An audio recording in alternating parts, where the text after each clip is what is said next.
1 week after moving into the new house, the previous owner called me. I forgot to disconnect the camera in the living room. I accidentally saw a secret. Don't tell anyone, come alone. When I arrived, the screen opened and played a video that shocked me breathless. I discovered a cruel truth about the very people I loved the most. I decided that within the next 72 hours, I would design the most perfect trap to take back everything that belonged to me. Hello everyone, welcome to our story. Please like, subscribe, and comment where you're watching from. Important note: this is a fictional story with dramatized elements for storytelling purposes. Any similarities to real events are coincidental, but the lessons about trust, betrayal, and self-protection carry deep meaning. Now let's continue with what happened next. The rhythmic metallic screech of a rusted hinge was the only thing filling the silence of my workshop, until the vibration in my pocket shattered the peace. Vincent Carter, a 61-year-old retired civil engineer, was replacing a rusted hinge on my workshop door when the call that changed everything arrived.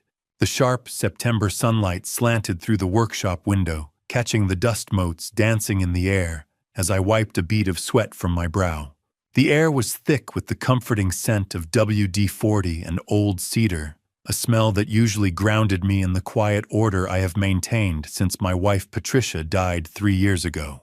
I had been focused on the tactile resistance of the metal, just one more turn on the screw to align the frame perfectly. Patricia always hated that sound of a squeaky door, so I suppose I was doing it for her as much as for myself. I reached into my denim pocket, feeling the cold vibration of my smartphone. It was an unknown number, but in a town like Beaverton, you usually answer, assuming it is a neighbor or the hardware store confirming an order.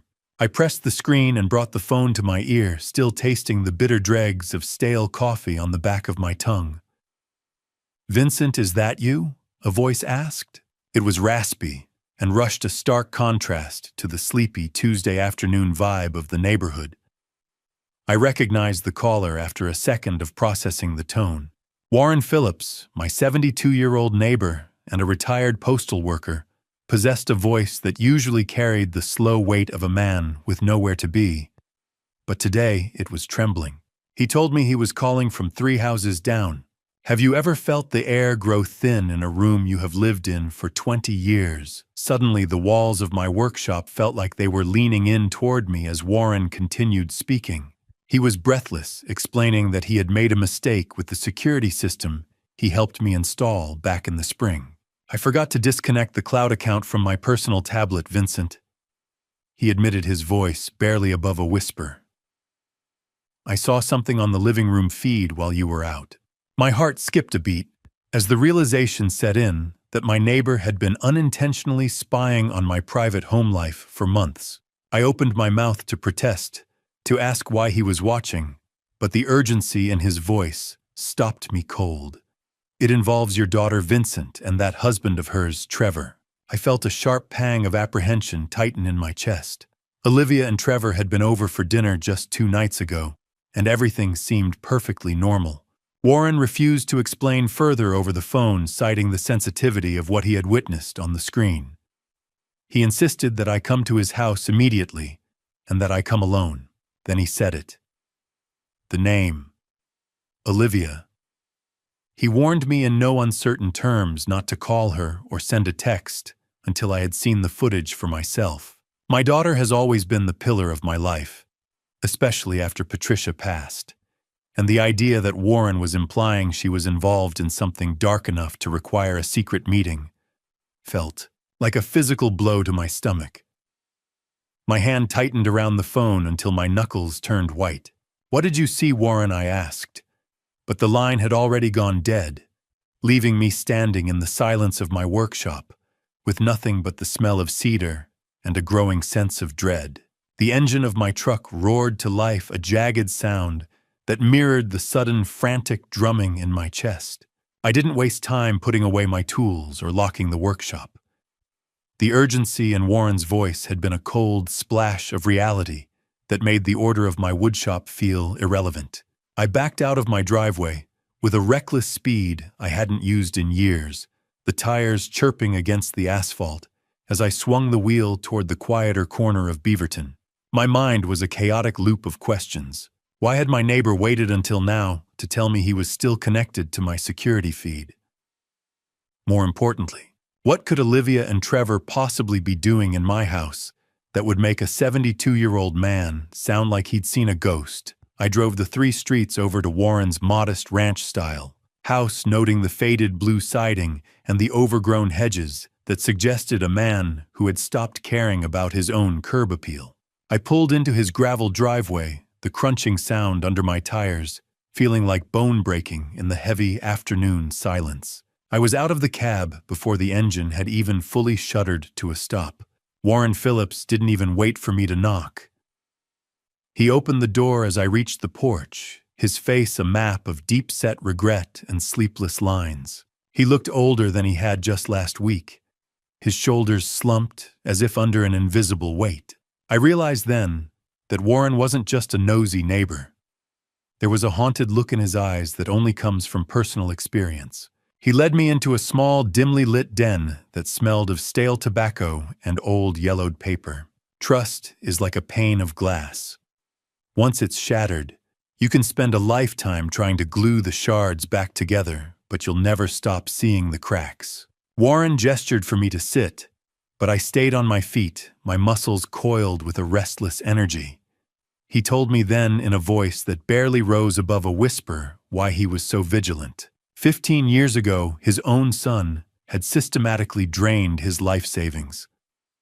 It started with a simple lie about a mortgage payment and ended with Warren losing nearly everything but this faded ranch. I didn't think he was capable of it either, Vincent. He said, his hand trembling as he reached for a glass of water. By the time I checked the accounts, the ink was already dry and the money was gone. If you're wondering why I didn't just turn around and leave, it's because the truth, no matter how ugly, is always better than a comfortable lie. Warren pointed to a laptop sitting on a cluttered desk, its screen glowing with a harsh blue clinical light that seemed to leach the color from the room. He reminded me of the weekend in the spring when he'd helped me install the cameras for my Seattle trip, admitting he'd neglected to remove his credentials from the cloud app. He told me he hadn't watched all of the footage because it felt like a violation of my privacy, but the few minutes he did happen to see were enough to make him pick up the phone. He revealed that this wasn't just one isolated conversation. There were 5 separate recorded meetings that had occurred while I was at the firm. The silence in the den was heavy enough to feel like physical pressure against my lungs. Warren's finger hovered over the mouse for a split second. Then he clicked. The screen flickered, and suddenly I was looking into my own living room. The timestamp in the corner of the screen read, Monday, 2:15 p.m. The grainy pixels on the screen coalesced into the familiar comfort of my own living room. But the people sitting on my sofa looked like total strangers.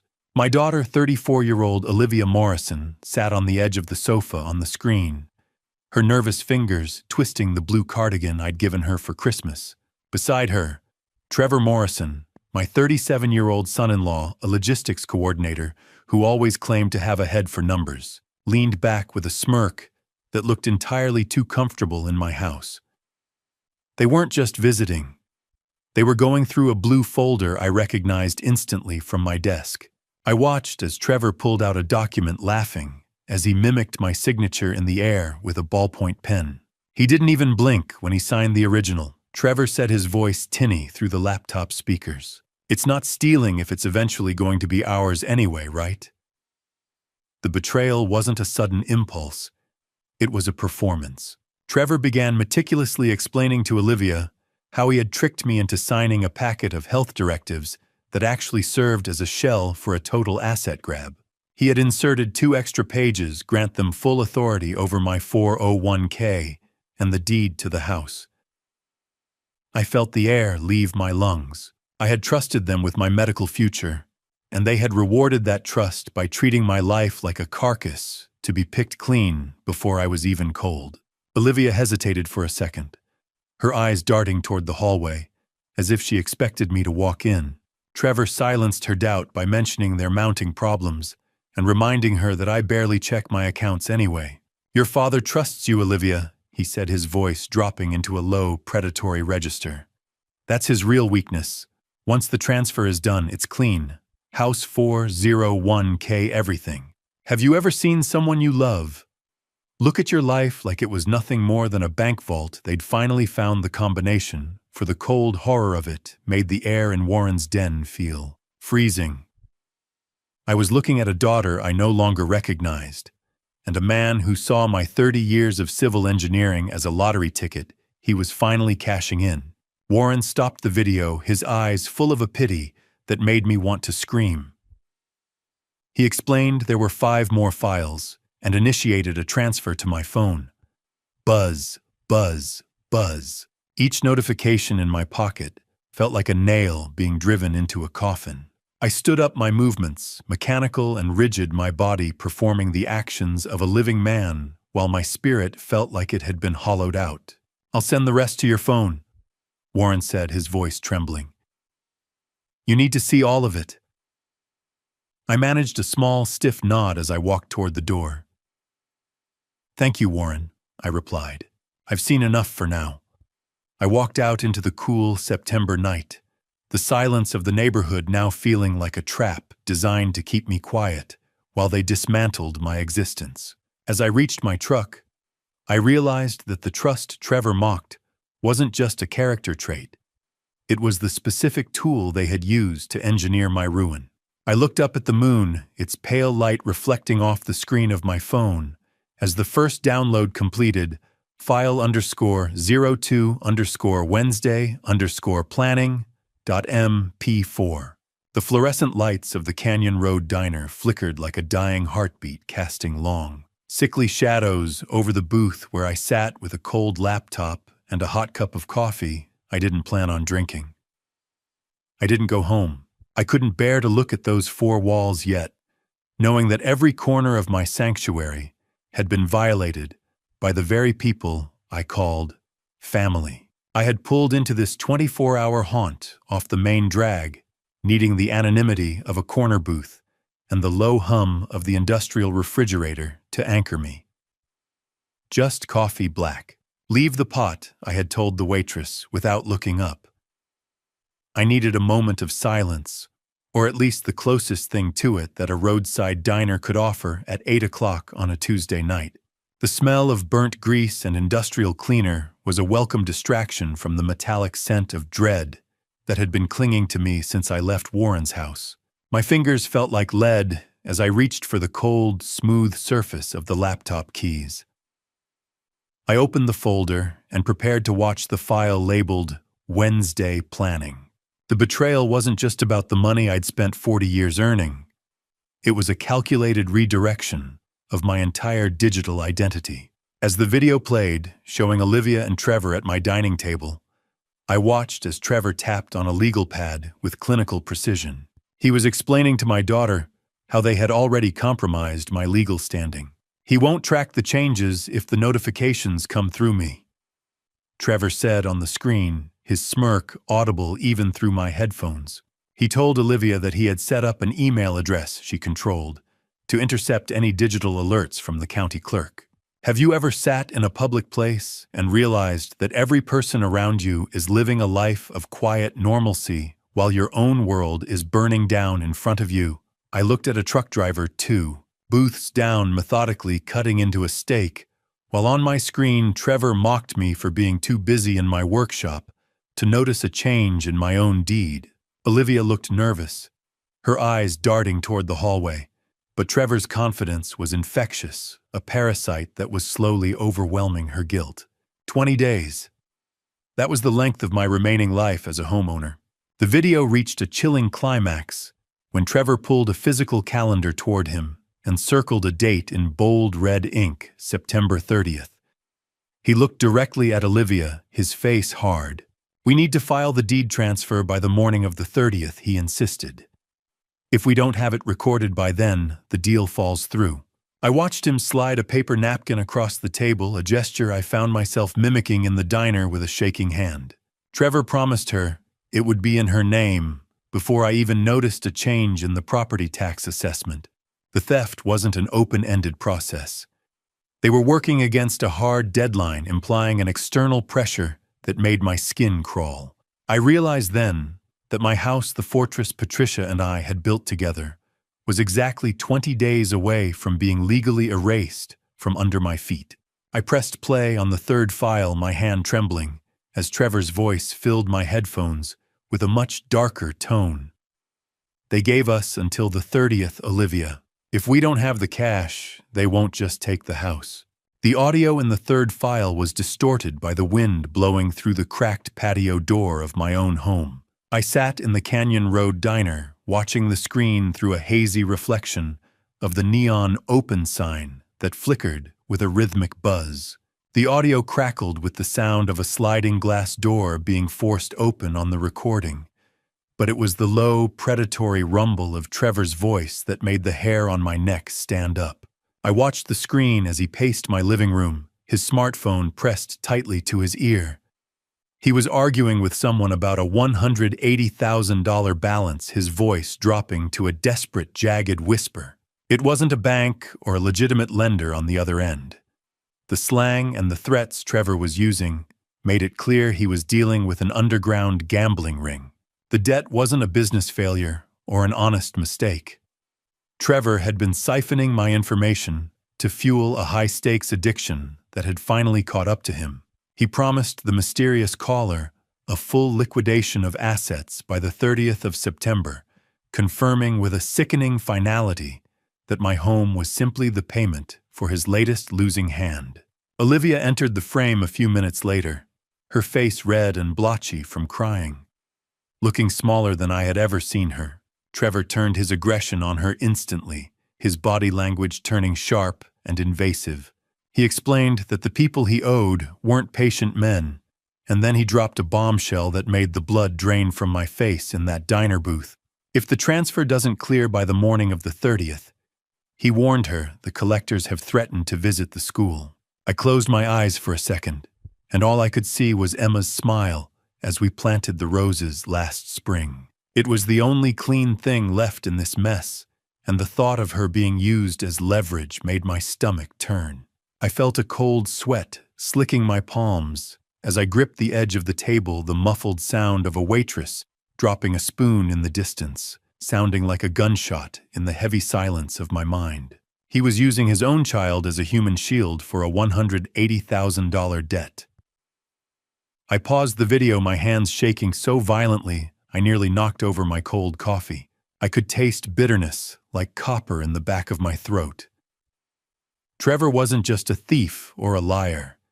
He was a monster who had put his own daughter's life on the line to save his own skin. My engineering mindset, the part of me that had spent decades calculating stress loads and structural integrity, finally kicked in. This wasn't just a financial leak anymore. It was a total structural failure of the family unit that required a complete and total demolition. They weren't just taking the house. They were taking Emma's safety, and that was a debt I would never allow them to pay with my bloodline. I was about to shut the laptop, my mind already racing toward a counteroffensive, when the fourth file finished its slow download. The thumbnail showed Trevor alone in my kitchen, after midnight, his face lit by the glow of a single burner, speaking to a woman whose voice I didn't recognize from our family circles. The fourth video was shorter, just a few minutes of Trevor alone in the kitchen after midnight. The kitchen where I'd made pancakes for my granddaughter just days ago now looked like a crime scene in the harsh blue light of my laptop screen. Trevor was leaning against the counter phone pressed to his ear, his voice hushed and intimate in a way he never spoke to my daughter. The woman on the other end had a light, airy voice I didn't recognize, and as they spoke, the rot at the center of my family was finally laid bare. He wasn't just stealing to pay a debt. Trevor was building a lifeboat. He revealed that Olivia was merely a tool to unlock my wealth, a signature machine he was manipulating with practiced ease. Once the assets are liquidated and the cash is in the offshore account, he whispered into the receiver, "I'm handling the exit. Olivia's blind loyalty makes it easy." I watched him chuckle, a dry, hollow sound that made my skin crawl. "Pack your bags for Costa Rica," he told the stranger. "We're almost there." Disgust rose in my throat like bile, a visceral reaction to the man who had sat at my Thanksgiving table while planning to leave my daughter in the ruins of a forgery case. How many layers of rot can one family hide before the whole house comes crashing down? I stared at the screen, my heart turning into a block of cold flint. I clicked on the fifth and final file dated last Saturday. This one was a confrontation. Olivia was visibly terrified, her hands shaking, as she tried to tell Trevor she wanted to back out of the deed transfer. She felt watched, she said. She felt the weight of the lie, but Trevor didn't offer comfort. He turned brutal. He stepped into her personal space, grabbing her upper arm with a grip that looked painful even through the grainy footage. Then he did the unthinkable. He began reciting Emma's exact school recess schedule at Hawthorne Elementary. 10:15 a.m., he hissed. You want the investors waiting by the fence at 10:15. He wasn't just warning her about the criminals. Trevor was the one who had provided the schedule to the debt collectors. He had sold out his own daughter's safety to ensure Olivia wouldn't lose her nerve. I watched my daughter's spirit visibly break on the screen as she slumped into a chair, her resistance replaced by a hollow, defeated compliance. Hawthorne Elementary, 10:15 a.m. He knew exactly where she'd be standing. The diner was nearly empty now. The only sound, the low hum of the industrial refrigerator and the occasional tap of rain starting to hit the window pane. I closed the laptop, the silence of the booth feeling heavier than the noise of the city outside. I pulled out my yellow legal pad, the coarse paper feeling real and solid under my fingertips. I drew a single vertical line down the center, labeling the columns with the only two words that mattered now: protect and punish. I am a civil engineer. I have spent my life understanding how things hold together, and more importantly, exactly how they fail. I know how to find the structural weakness in a man, and Trevor Morrison was nothing but a series of fractures held together by ego. I realized that to save Emma, I had to be as methodical and ruthless as the man trying to destroy us. Protect the innocent first, I whispered to the empty diner. Deal with the guilty later. I walked out to the parking lot, the cool air sharp in my lungs. I started the engine and watched the dashboard clock flip to 1:32 a.m. By sunrise, the first pillar of Trevor's plan would be ready to fall. Wednesday morning arrived with the kind of gray Oregon mist that hides everything in plain sight. I poured my oatmeal into the same ceramic bowl Patricia had bought on our 20th anniversary. My hand so steady it felt like I was back at the firm, drafting blueprints for a bridge that was never meant to collapse. I follow my 6:15 a.m. routine with surgical precision, showering, making coffee, and stepping onto the porch to feed the neighbor's cat. Every movement is a calculated mask to hide the fact that I spent the night cataloging my daughter's betrayal in a diner booth. The smell of cedar and morning rain drifts through the open window, a sharp, stinging clarity of light that makes the west slope look normal but feel entirely hollow. Routine is a shield I have worn for years, but today it feels like armor. Patricia would have known something was wrong the moment I walked into the kitchen. She always saw through my stoic engineering facade, but she isn't here to warn me about the rot growing in our own bloodline. The morning call from Olivia wasn't just routine. As the phone chirped on the counter, I realized she was using the exact distraction tactics I'd heard her and Trevor discuss in the video. She wasn't just a passive bystander. She was an active, conscious participant in the timing of this theft. At exactly 10 a.m., the digital chirp of my smartphone broke the silence. I picked it up, watching the name Olivia flash on the screen. "Hi, Dad, just checking in." Her voice came through light and carefully pitched to sound like a concerned daughter. "How are you feeling today?" I responded with the exact amount of warmth she expected, my voice steady, even as my mind replayed the footage of her twisting her cardigan while Trevor mapped out my ruin. "I'm fine, sweetheart," I told her.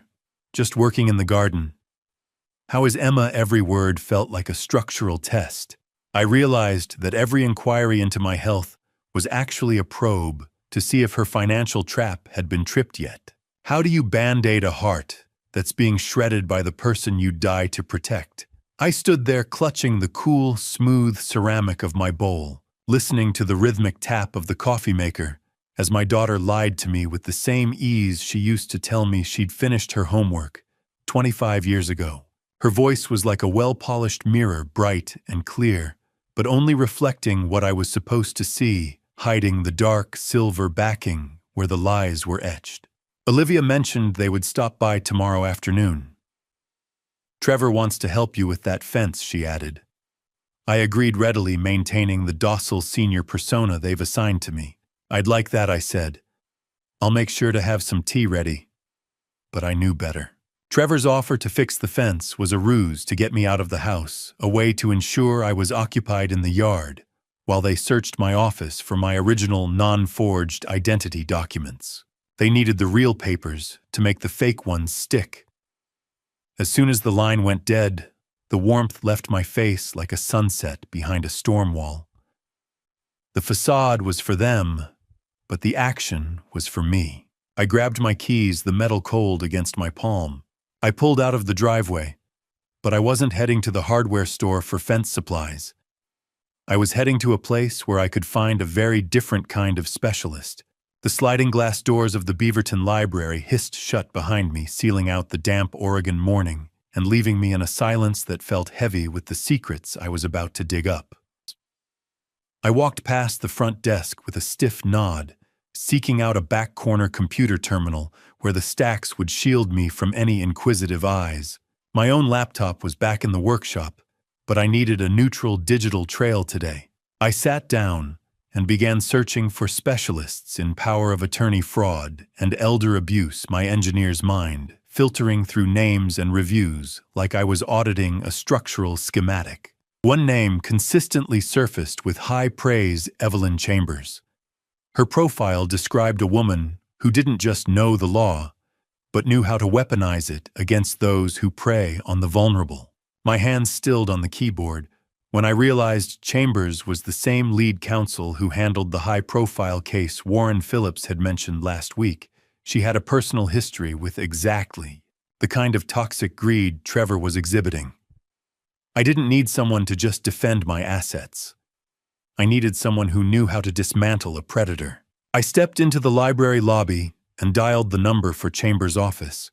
The receptionist was professional, but I could hear the sharp, jagged edge of urgency in my own voice as I mentioned words like power of attorney revocation and fraudulent filings. I felt a small surge of momentum when she scheduled me for a consultation on Friday morning at 9:30 a.m. I spent the rest of the afternoon at a nearby print shop, the air thick with the smell of toner and warm paper, as I meticulously scanned the files Warren had given me. I organized them into a heavy physical folder, creating a legal arsenal that felt as solid as a foundation stone in my hands. Have you ever looked at your own front door and realized it was no longer an entrance, but a barricade you were about to breach? I drove home with that heavy folder tucked deep under my passenger seat, the taste of copper in the back of my throat as the adrenaline began to spike. There they were, the predators on the porch. As I turned onto my street, my heart hammered against my ribs at the sight of Olivia's silver sedan parked in my driveway, with Trevor's black truck idling behind it. They weren't supposed to be here until tomorrow afternoon. My 5-year-old granddaughter Emma was a bright spark of blonde hair and boundless energy sitting on the porch swing with a coloring book that she abandoned the moment she saw my truck.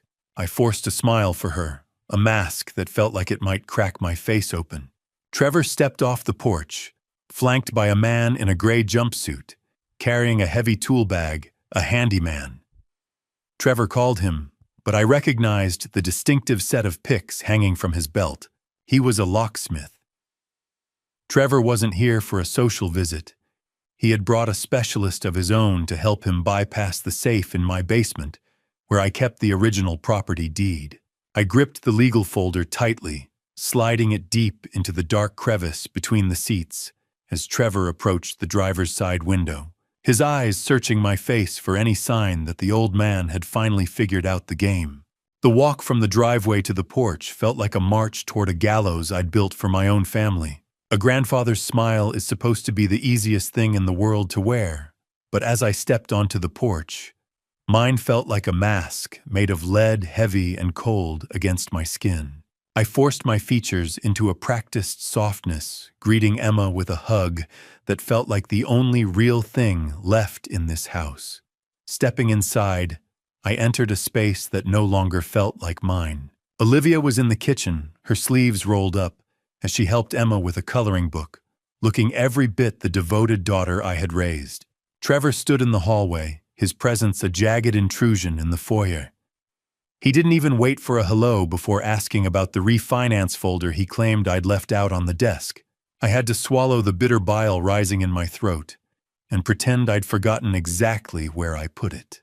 I played the part of the slightly confused senior they so desperately wanted me to be, watching Trevor's artificial, gleaming smile widen as he thought he was winning. During a brief moment over the counter, Olivia made a strange slip of the tongue, mentioning a Costa Rica travel brochure she'd seen. It was a chilling revelation. Trevor was already grooming her for the move, though she clearly didn't realize she wasn't actually part of his real exit plan. We eventually sat down to a dinner of takeout Thai food, the air thick with the smell of spicy ginger and soy that couldn't mask the unspoken lies. Trevor was overly friendly, a predator in a polo shirt, talking about future-proofing my estate, while Olivia kept her eyes fixed on her plate. Her guilt was nearly visible in the way her hands trembled as she held her fork.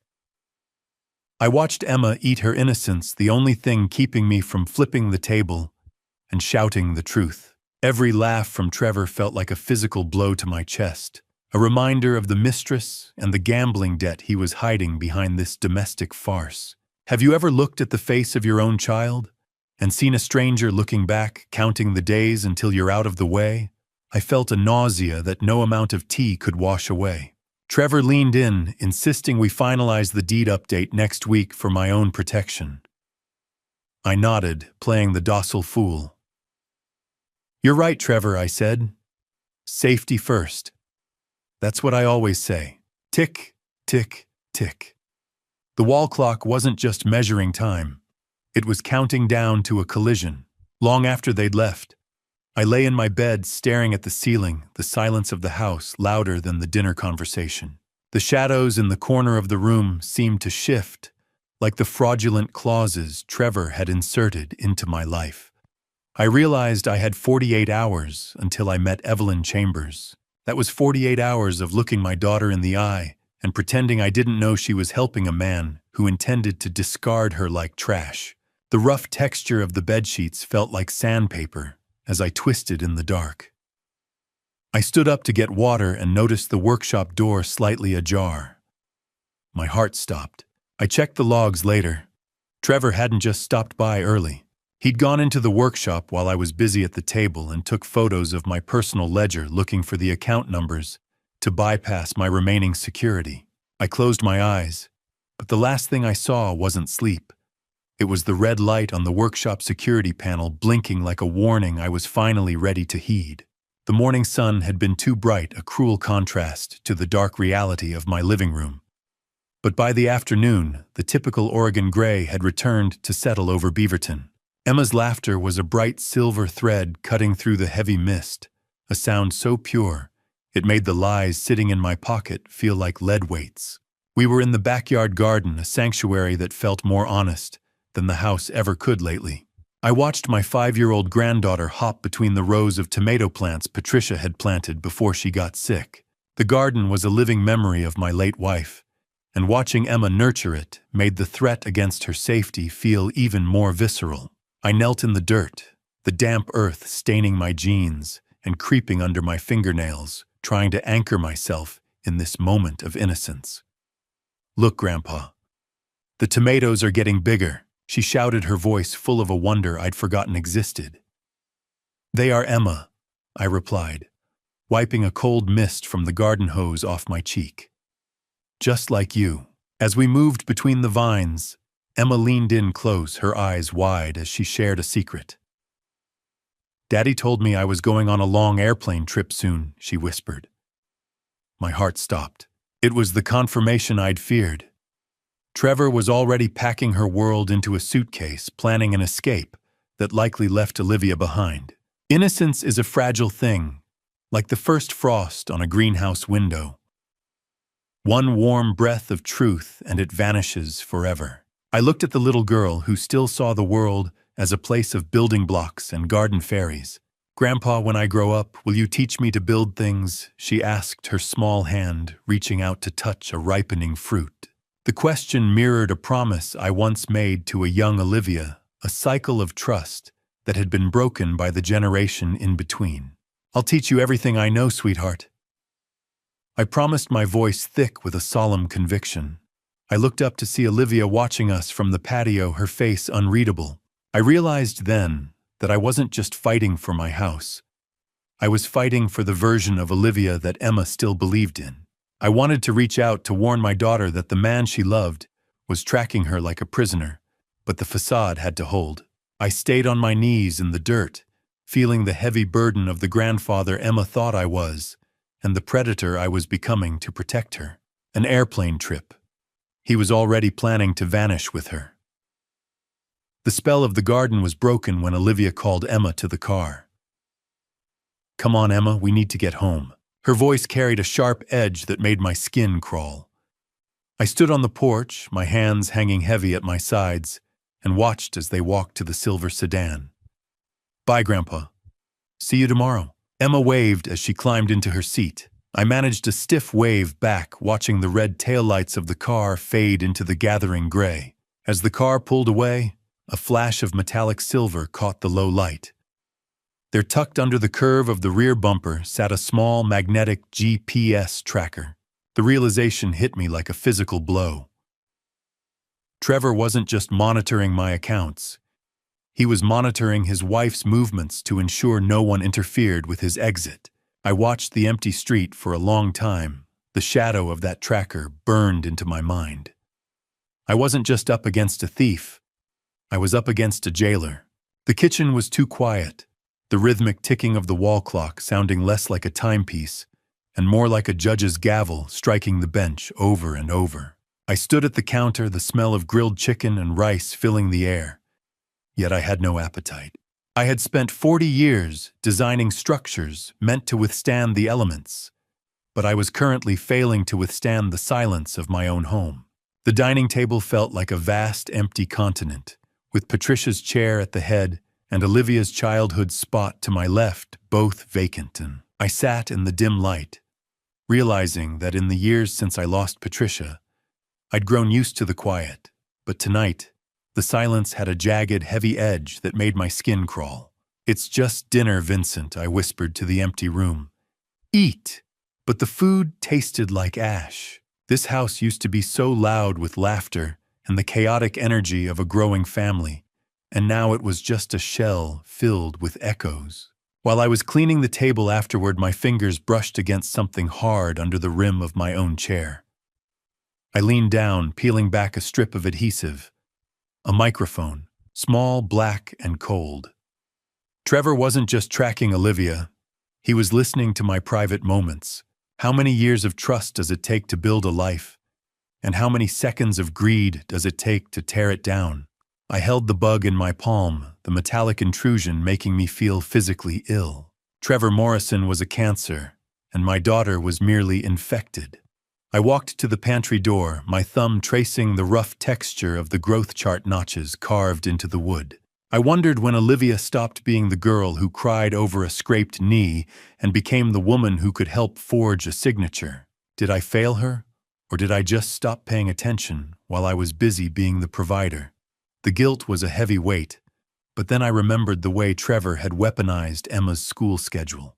The self-doubt evaporated, replaced by a cold, protective fire that burned away the last of my hesitation. A microphone in my own home. The intrusion was total, but so was my response. I didn't smash the device. I simply put it back. If Trevor wanted to listen, I would give him exactly what I wanted him to hear, nothing but the sounds of an old man going to bed early. I moved to the den with mechanical precision, closing the door softly. I began to finalize the documents for tomorrow's meeting with Evelyn Chambers. I organized the bank statements, the forged power of attorney copy Warren gave me, and my own original documents into a neat, high-tensile stack. I am no longer just a father or a grandfather. I am an engineer building a fortress that no gambler or thief can breach. Everything was in its place, just like a blueprint. As I prepared the folder, I realized Trevor's biggest tactical error, the original deed he was so desperate to find, was never in this house.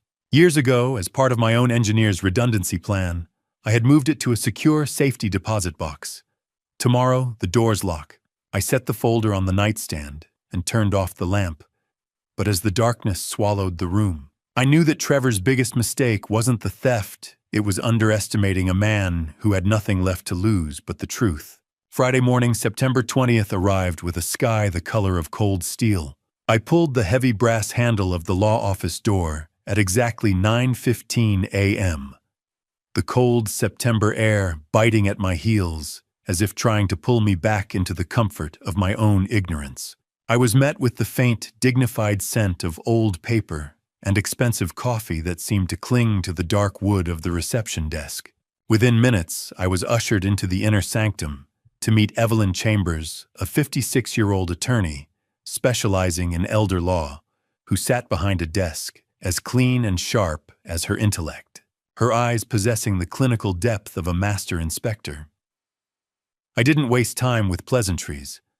I simply placed the organized folder on the mahogany surface between us. As an engineer, I presented the facts as a series of load-bearing failures in my family's foundation.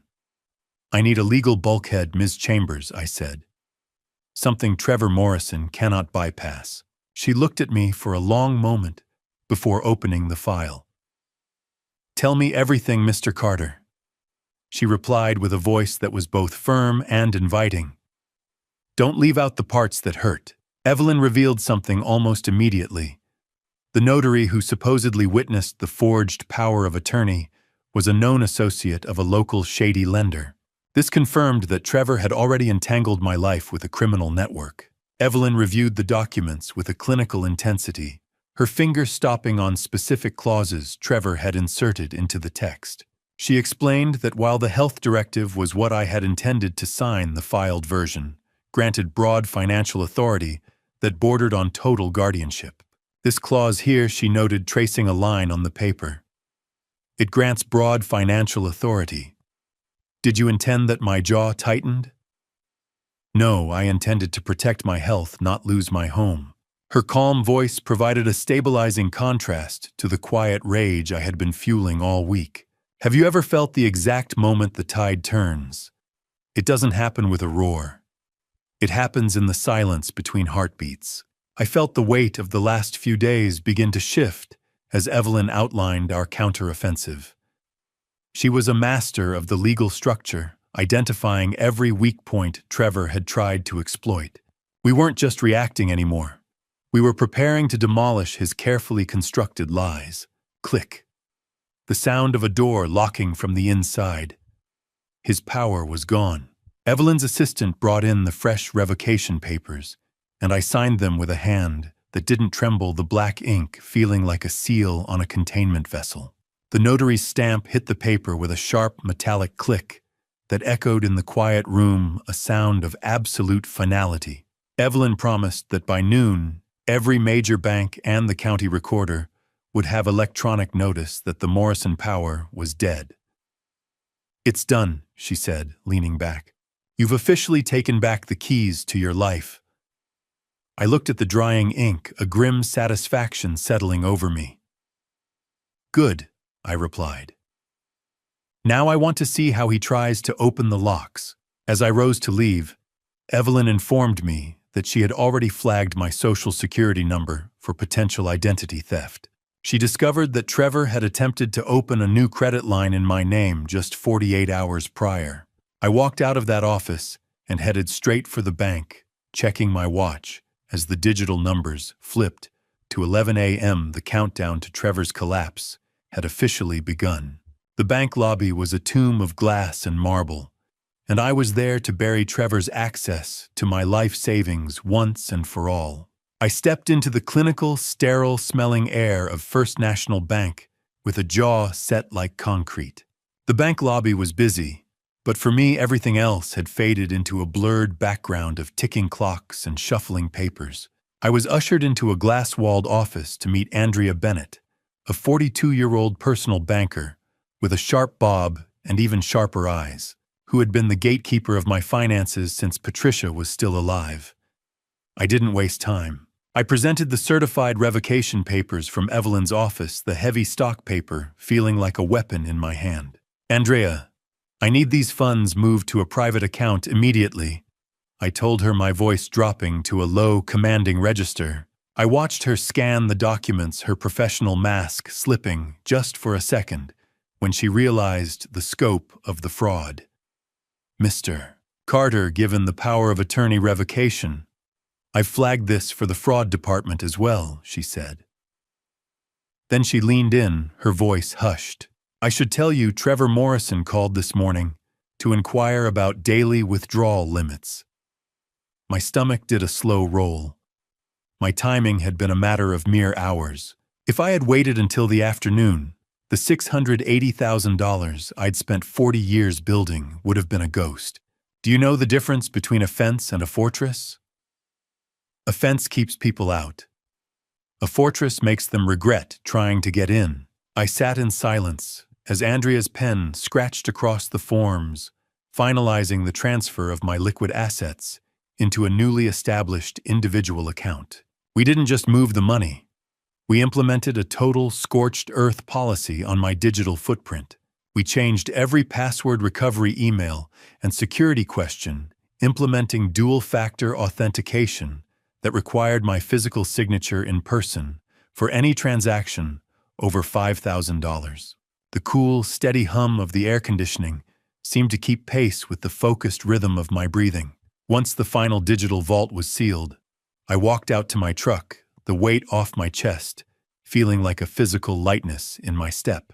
I sat in the parking lot and made a call to a former colleague, a retired investigator with deep FBI connections. I provided specific details about the illegal gambling operation Trevor mentioned in the recordings, framing it as an immediate threat to Emma's safety. Monday morning, Vincent, my contact, promised, the voice sounding like gravel. "The wheels will start turning." Cold satisfaction settled over me. Trevor wasn't just fighting a civil battle now. He was walking into a federal trap, locked, barred, secured. The Morrison era was over. I returned home and sat at my kitchen table with my yellow legal pad, the rough surface familiar under my palm. I created a final spreadsheet with 3 columns: assets, secured authority revoked, and exposure logged. I checked off every box with a steady hand, the blue light of the laptop reflecting in my glasses as I audited my own defense. The house was quiet, but for the first time in weeks, the silence felt like a victory rather than a haunting. Every door was locked both physically and legally. As I went to close my laptop, a small notification caught my eye on the network admin panel. A new, unauthorized device was logged into my home's Wi-Fi.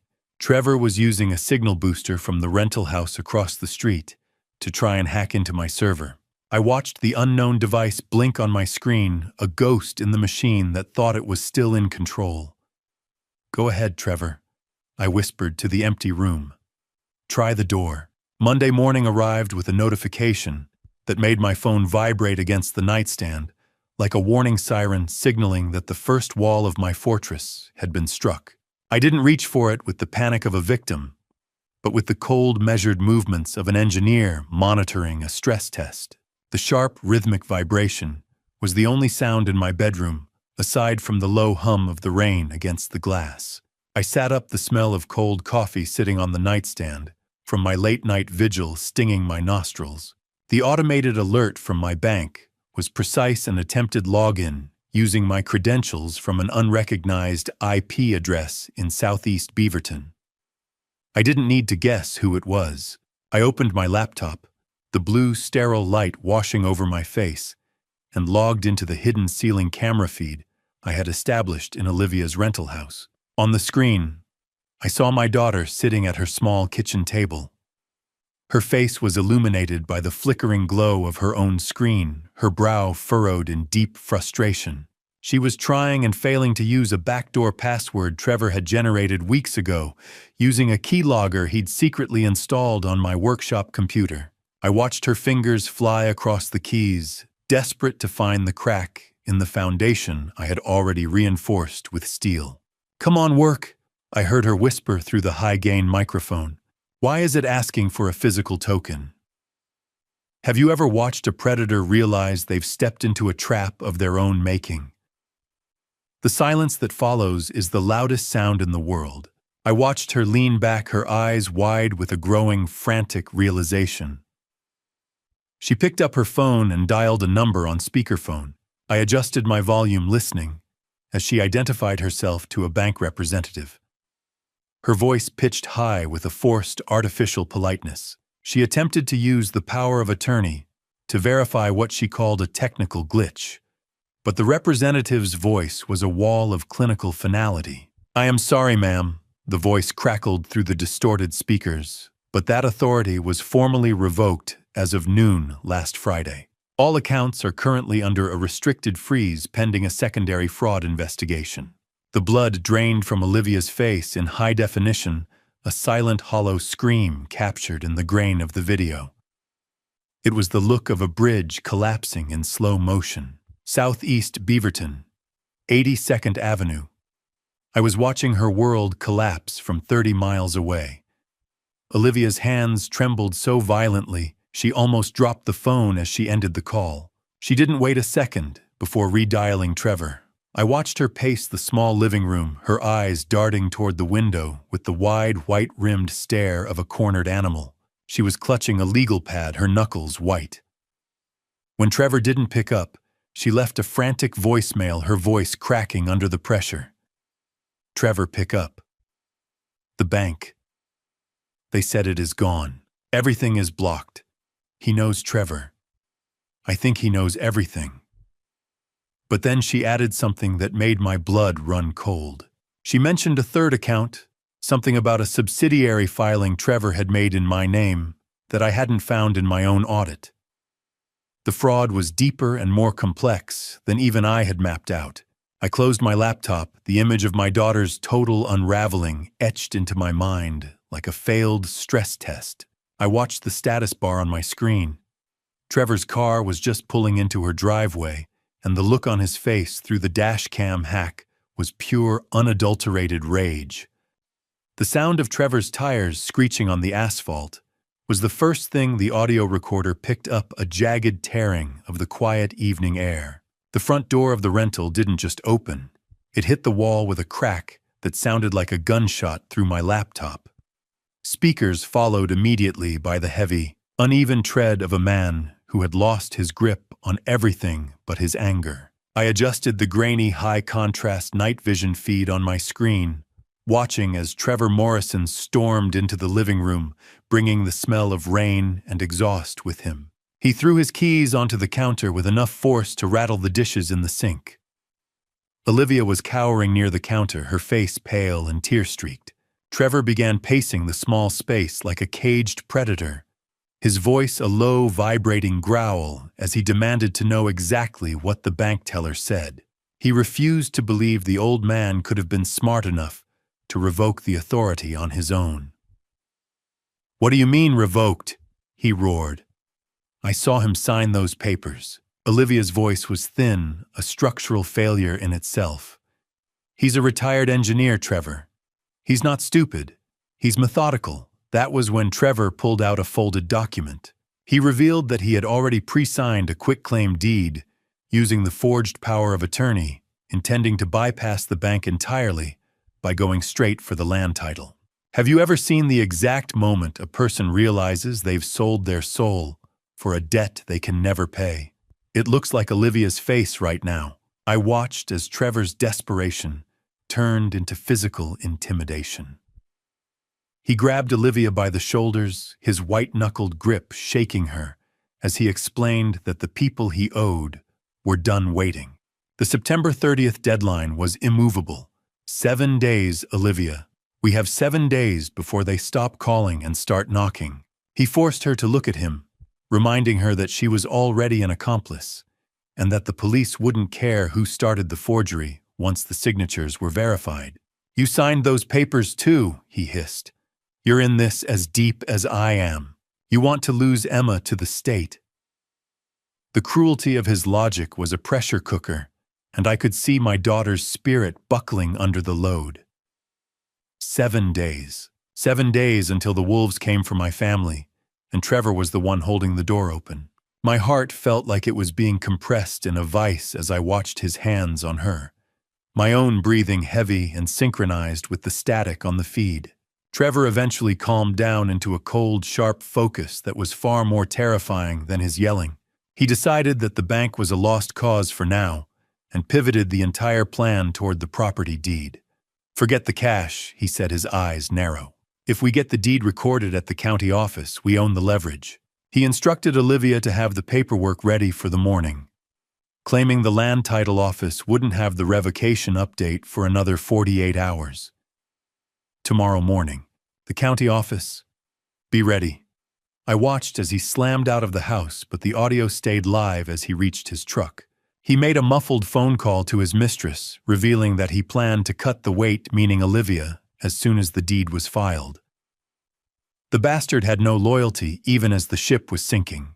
He left Olivia collapsed in a chair, sobbing into her hands. I watched her reach for her phone, her fingers hovering over my contact name for a long, agonizing minute before she slowly put the device face down on the table and let out a sob that broke my heart all over again. Tuesday morning arrived with a stillness that felt like the intake of breath before a scream, and through the pinhole lens of the ceiling camera, I watched my son-in-law become a monster. I sat in my workshop surrounded by the scent of cedar and oil, but my mind was miles away in Olivia's rental. Trevor was pacing the small living room, like a caged predator, his movements jagged and aggressive. He was berating Olivia for her hesitation, insisting that they file the deed transfer at the county office today before I could block it. His desperation was palpable. He checked his watch every few seconds, signaling that his debt-induced clock was ticking toward zero. Olivia sat on the sofa, clutching a throw pillow to her chest, as if it were a tactical shield against the storm of his anger. We go to the county office today. Trevor barked, his face leaning into hers. I don't care if you're scared. Olivia's voice was a fragile whisper. What if Dad knows Trevor? What if he is waiting for us? Trevor let out a jagged sound that was supposed to be a laugh. He's an old man, Olivia. He's probably just confused by the new bank app. Then Trevor dropped the mask entirely. He admitted that he had personally walked the loan sharks past Emma's school to show them the target, proving his betrayal was an active choice, not a desperate reaction. Have you ever heard the sound of a mother's soul being traded for a lie? It's a silence so deep it swallows the room. Trevor snapped, grabbing Olivia's arm with a white-knuckled grip and pulling her toward him. He dropped the cold, final threat. The loan sharks knew Emma's exact recess time at Hawthorne Elementary, 10:15 a.m. He told her that if they didn't deliver the deed as collateral today, those criminals would make an example of our 5-year-old by the playground fence. I felt a sour, sharp scent of fear, my own or hers I couldn't tell, drift through the mental image of the screen. I watched my daughter collapse into total defeat, her spirit breaking, as she realized her own husband had weaponized their child's safety. You said you would leave her out of this. She sobbed, her body shaking under the load of his coercion. You promised. Trevor didn't flinch. Promises don't pay debts, Olivia. Only deeds do. He let go of her arm, leaving red marks on her skin that burned into my retinas. 9:00 a.m. That was the time they set for the end of my life. I decided it would be the start of theirs. Olivia nodded slowly, her face a mask of hollow grief, as she agreed to meet him at the county office tomorrow morning to finalize the filing. Trevor smoothed his shirt with a chilling return to composure, as if he hadn't just threatened a child. Good girl, he said, his voice returning to that artificial, oily warmth. Just act like nothing is wrong when the old man calls. As he headed for the door, He instructed her to bring the notarized backup, revealing a second set of forged documents I hadn't accounted for in my initial audit. I felt a cold, mechanical click in my chest as I closed the laptop lid. The silence of my workshop now felt like a command center. They expect to meet a clerk tomorrow. They are going to meet the truth. I reached for my phone and dialed Evelyn Chambers, my voice a whisper that carried the weight of a funeral. "It's happening tomorrow, Evelyn. We need to be ready by 9. The phone call to Evelyn was brief, the kind of conversation men have when there are no words left to waste, and the only thing remaining is the cold, hard geometry of a trap. I stood in my workshop, the smell of cold iron and motor oil clinging to my flannel shirt, feeling the strategic weight of the next 24 hours. I relayed the updated timeline to Evelyn Chambers, informing her that Trevor and Olivia intended to file the forged deed at the county office tomorrow morning at 9. I explained that Trevor had doubled down weaponizing Emma's safety to force Olivia's hand. Evelyn's voice remained a pillar of professional ice over the line. She informed me that simply blocking the deed at the county level wasn't enough to stop Trevor's criminal associates. To trigger an immediate state-level asset freeze and provide the protection we needed, we required a formal in-person service of process. "We won't just block them, Vincent," she said. "We will serve them in the act." She agreed to coordinate with a civil process server to meet me at Olivia's rental house instead of the courthouse. We weren't just stopping a theft. We were turning their moment of victory into a formal ambush. I sat at my workbench and opened my tablet, the smooth screen glowing with the raw data of my family's betrayal. I didn't need the images of their faces anymore. The scratchy recorded voices were enough to dismantle Trevor's house of cards. I began the methodical process of cueing specific clips, my fingers moving with the precision I used to apply to bridge schematics. I selected the recording, where Trevor mocked Olivia's blind loyalty while planning to abandon her for Costa Rica. Then I cued the chilling moment where he detailed Emma's school recess schedule. "This isn't just evidence," I whispered to the empty workshop. "It's a mirror." I tested the volume levels, ensuring the audio was clear enough to pierce through any lie Trevor might try to tell. "Have you ever held the power to destroy a man's life in the palm of your hand? It's lighter than you'd expect, about the weight of a 10-inch tablet." I felt a calculated fury warming my chest, a stark contrast to the damp Oregon evening pressing against the workshop windows. Click. The playback was perfect. The betrayal was audible. I received a final text from Evelyn, confirming that because I had recorded these conversations in my own home, Oregon's one-party consent laws made the evidence fully admissible in civil proceedings. My home, my rules. The truth doesn't need permission when the foundation is already under attack. I felt a strange sense of professional satisfaction. As an engineer, I appreciate a system that works exactly as it was intended. I watched the low digital hum of the charging tablet and placed it carefully inside my jacket pocket. The weight of the device felt like a holstered weapon, solid and ready. As I reviewed the audio one last time, a voice caught my ear that I hadn't fully processed before. The woman Trevor was speaking to, the mistress he intended to flee with, wasn't a stranger. Her laugh was distinctive, a sharp sound I recognized from a rival engineering firm I had consulted for years ago. This wasn't just a family betrayal. It was a layer of industrial espionage I hadn't seen coming. I plugged the charger into the wall and watched the little green lightning bolt appear on the screen. It was the only light in the workshop, and for the first time in years, I wasn't afraid of the dark. The darkness in the workshop was absolute. Save for the single wedding photo still hanging near the door, a relic of a 1990 promise that felt like it was screaming in the silence. I sat on my old wooden stool, the smell of cold sawdust and motor oil anchoring me to a life Patricia and I had built, brick by brick, over 30 years. I reached out my fingers, brushing the cool, smooth glass of the frame. As I adjusted the backing, a thin piece of paper fluttered out a letter Patricia had tucked away before the cancer took her. I read her elegant script by the dim glow of my flashlight, my heart constricting as I saw her warnings about our daughter. She had seen Olivia's blind spots long before. I had specifically her tendency to lose herself in men who mirrored the chaos she didn't know how to fix. "Am I saving her, Patricia?" I whispered into the rafters. "Or am I just finishing what Trevor started?" The agonizing weight of the morning's mission pressed down on me.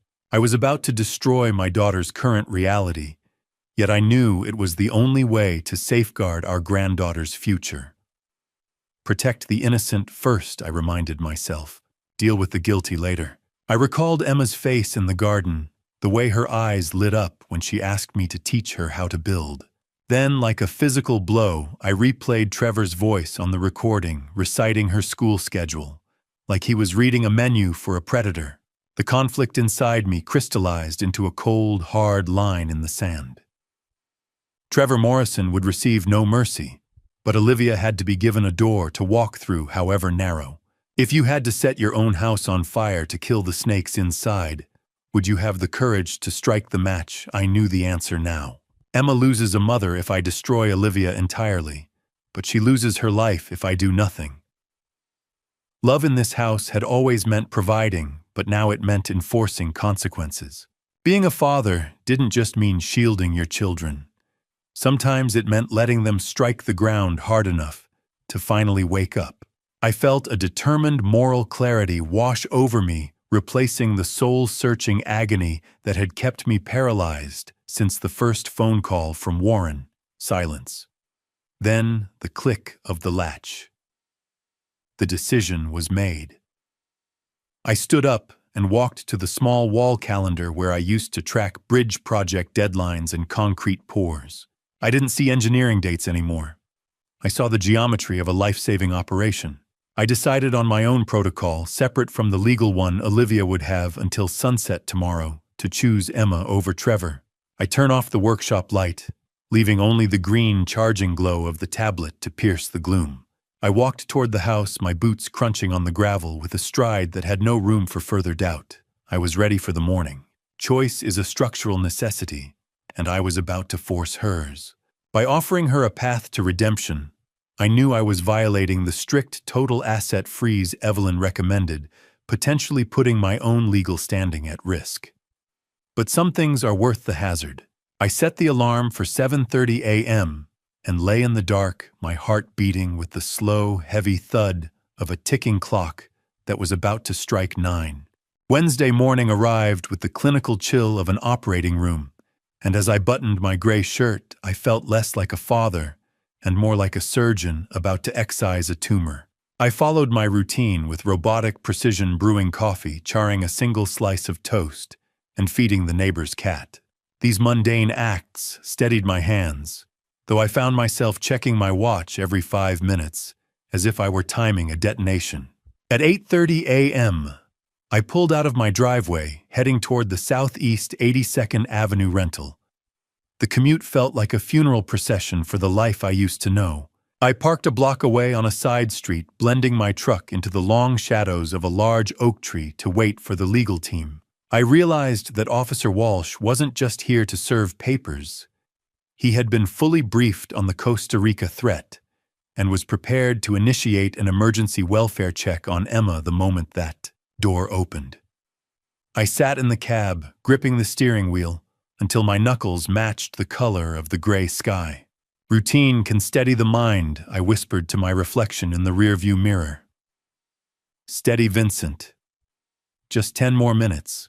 At 8:55 a.m., Evelyn Chambers's silver sedan pulled up behind me, followed immediately by Officer Walsh in his marked cruiser. The sight of the police lights, even unlit, made the reality of the situation settle in my gut like lead. We didn't speak as we stepped onto the pavement. We exchanged a single grim nod. I looked through the front window of the rental from my vantage point and saw Olivia pacing the living room in that blue cardigan I'd given her. Trevor was there too, adjusting his silk tie in the mirror, looking every bit the confident businessman. They thought they were heading to a courthouse to finalize a theft that would secure their future. They had no idea the courthouse was currently standing on their sidewalk. Have you ever stood on the precipice of a disaster and realized you were the one who engineered the crash? It's a terrifying kind of peace, knowing that the structural failure is finally out of your hands and into the laws. Before I expose the truth behind those signatures, I need to know if you're still watching this unfold with me. Comment A if you think Olivia deserves a chance to walk away, or B if she should face the same fallout as Trevor, and add one short reason why. Please note what follows contains recreated details for narrative purposes.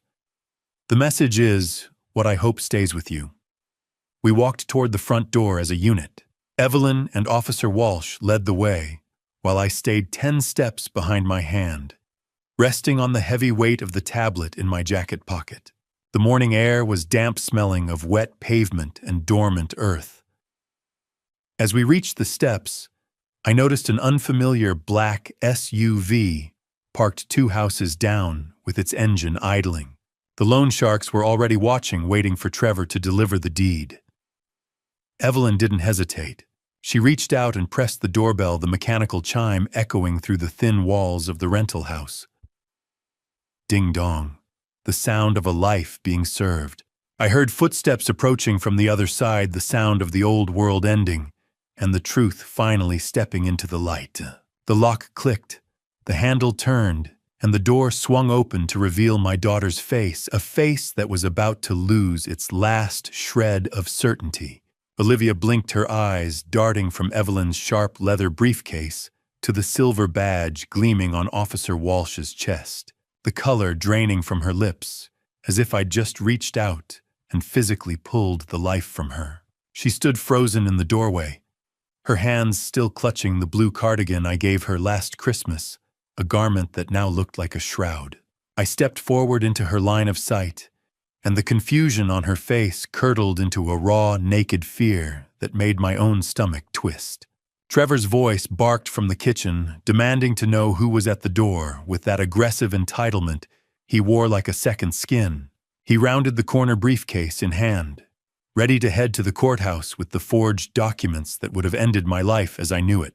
But he stopped mid-sentence, his boots skidding slightly on the hardwood as he saw the uniform and the clinical cold focus in my eyes. We arrived at the exact minute the predators were preparing to leave their den. Then what are you doing here? Who are these people? Olivia asked, her voice a thin structural failure.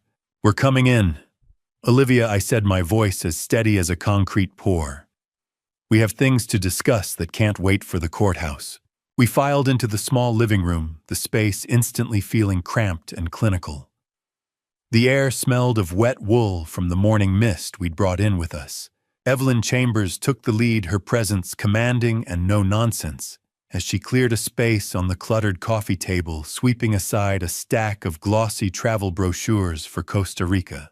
Trevor tried to project a blustering confidence, standing with his chest out and his chin tilted up.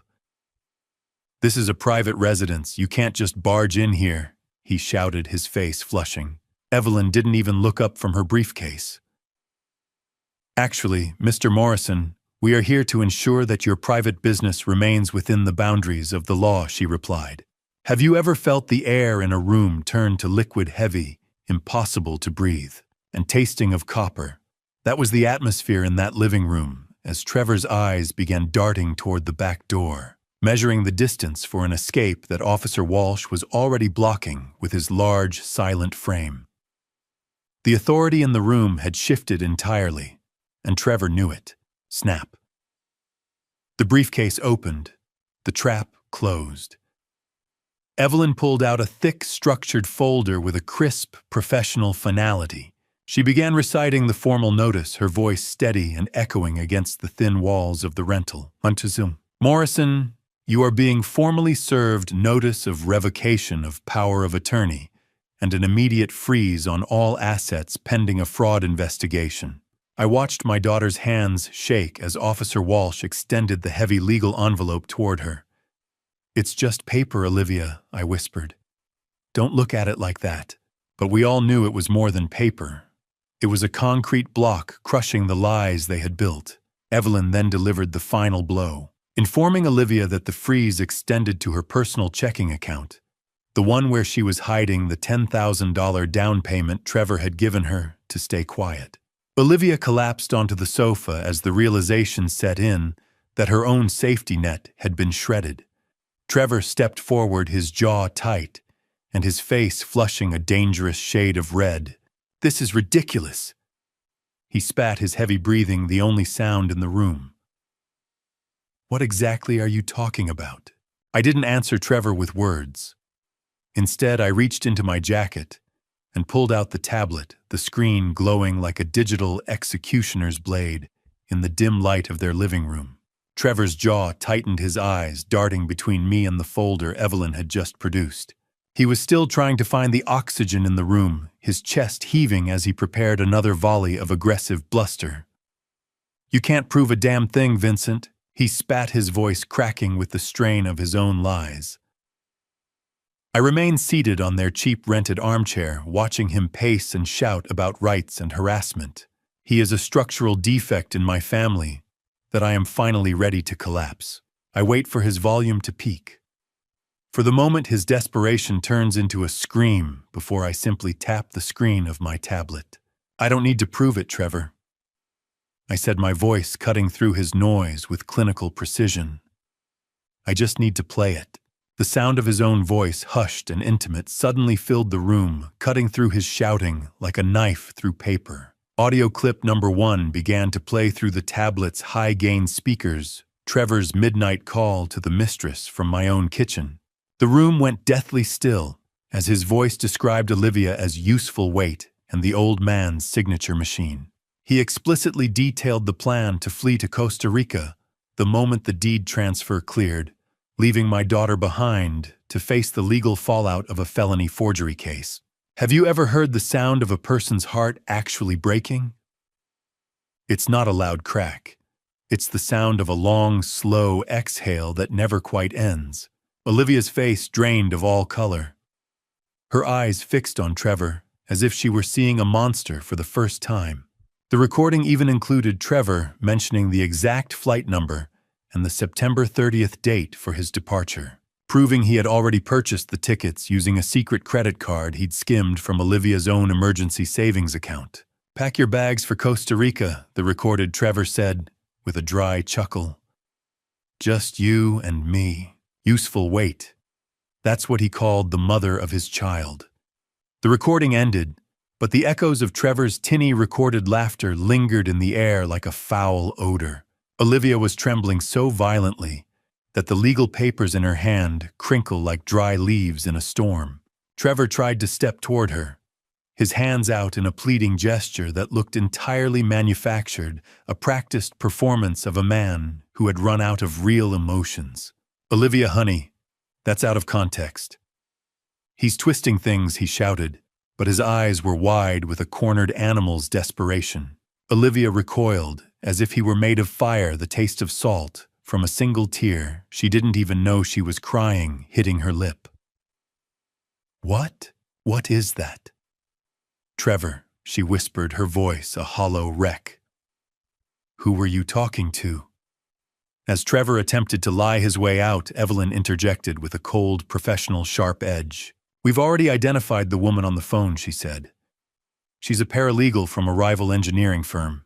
It seems industrial sabotage was the original motive, Mr. Morrison." Trevor stepped toward me, his face flushing a dangerous shade of red. "That's out of context," he started, but I held up a hand. "There is more, Trevor. A lot more." The second audio file was labeled with a timestamp that made my blood run cold, 10:15 a.m., the exact minute my granddaughter usually steps onto the playground for recess. I held the tablet steady, the blue-white glare illuminating the absolute moral horror in the room. I pressed play, and the space was instantly filled with Trevor's cold, transactional voice, describing the layout of Hawthorne Elementary to a debt collector. He detailed the specific fence line where Emma plays and her 10:15 a.m. recess schedule, offering her vulnerability as a guarantee for his underground gambling debts. The clinical way he sold out his own daughter's safety was a level of depravity that left even Evelyn Chambers looking visibly shaken. But then, the recording took a darker turn. Trevor admitted to accepting a protection fee from these criminals to allow them to photograph Emma on the playground for intimidation purposes. My hands didn't shake, but a cold, hard rage settled behind my eyes. How do you breathe when you find out? The man sharing your bed has put a price tag on your child's life. Olivia's entire body went rigid as she listened to the description of the playground fence, where she had waved goodbye to Emma just yesterday. She dropped the legal papers, the dry sheets of bond paper scattering across the rug like autumn leaves. Her hands flew to her mouth to stifle a sob that sounded like a physical breakage of her soul. She looked at Trevor not with love or even the anger of a betrayed wife, but with the hollow stare of someone looking at a monster. You used her. She whispered the words, barely escaping her throat. You used our baby to pay for your games. Trevor's face was a mask of sweat and cheap cologne as he tried to backpedal. I was trying to keep them away from the house, Olivia. I was buying us time. The logic of a coward only served to deepen the silence following his confession. One lunge, one badge, one total collapse of a monster's ego. Trevor finally snapped his bluster, turning into a wild, cornered animal aggression as he lunged toward the tablet in my hand, screaming that I had no right to record his private business. Officer Walsh moved with practiced speed, his leather belt creaking as he intercepted the charge. He blocked Trevor's path and pinned his arm behind his back against the drywall with a force that made the house shudder. Trevor let out a sharp gasp, his cheek pressed into the paint. Because Trevor had explicitly threatened a minor in the recording, Evelyn signaled to Walsh, who transitioned from a civil server to a law enforcement officer performing a protective detention. I stood up, looking down at the man who thought he could steal my house and sell my granddaughter's life. The engineer in me saw the final collapse of the structure. The demolition was complete. Walsh's forearm was a steel bar holding Trevor in place, the sharp scent of adrenaline thick in the air. I looked at Trevor, his face contorted in a mix of pain and fury, and then I turned to my daughter. It's over, Trevor, I said, my voice as heavy as a burial stone. But Olivia, for you, it's just beginning. You have a choice to make, and you have exactly 1 minute to make it. The room was silent. The kind of stillness that only comes after a storm has finally broken the windows, leaving nothing but the cold, whistling truth to fill the gaps. I turned my back on Trevor, who was still struggling weakly against Officer Walsh's immovable grip, and focused entirely on Olivia. She was a wreck of a woman trembling on the floor, the smell of fear and stale air in the cramped rental house nearly overpowering. I laid out the 2 paths available to her with the clinical precision of a final inspection report. You have one choice, Olivia. 1. You stand with him and lose Emma to the state as an accomplice to a felony, or you stand with me and save her. I watched the last of her defensive walls crumble, replaced by the raw, desperate instinct of a mother who finally realized she'd been sleeping next to a predator. I didn't know she sobbed, her voice muffled by her hands. Dad, I swear I didn't know he'd go after her school. I revealed that the loan sharks Trevor feared had actually been monitored by the FBI for months. His recorded confession wasn't just evidence of a theft. It was the final piece needed for a federal racketeering indictment. Have you ever seen a man realize he's been digging his own grave for 6 months? The look in Trevor's eyes was the only payment I ever needed. I pulled a second set of documents from my jacket, the ones I prepared after my call on Friday. I informed Trevor that the FBI was already very interested in his investors and that his recorded ledger was currently being transcribed by a federal task force. Trevor's face went from a flush of rage to a ghostly, translucent pale. You called the feds, he croaked, his voice cracking like dry timber. You'll ruin everything. I didn't blink. I wasn't just a father protecting a home anymore. I was a man containing a toxic spill. I watched him realize that this wasn't just a lawsuit or a family squabble, it was a prison sentence. The magnitude of his strategic failure settled in his eyes, and the bluster finally bled out of him. leaving behind nothing but the hollow shell of a man who had tried to gamble with lives that weren't his to lose. Game over. The house always wins, Trevor, especially when the house is mine. Evelyn Chambers stepped forward with a crisp authority to finalize the legal handoff.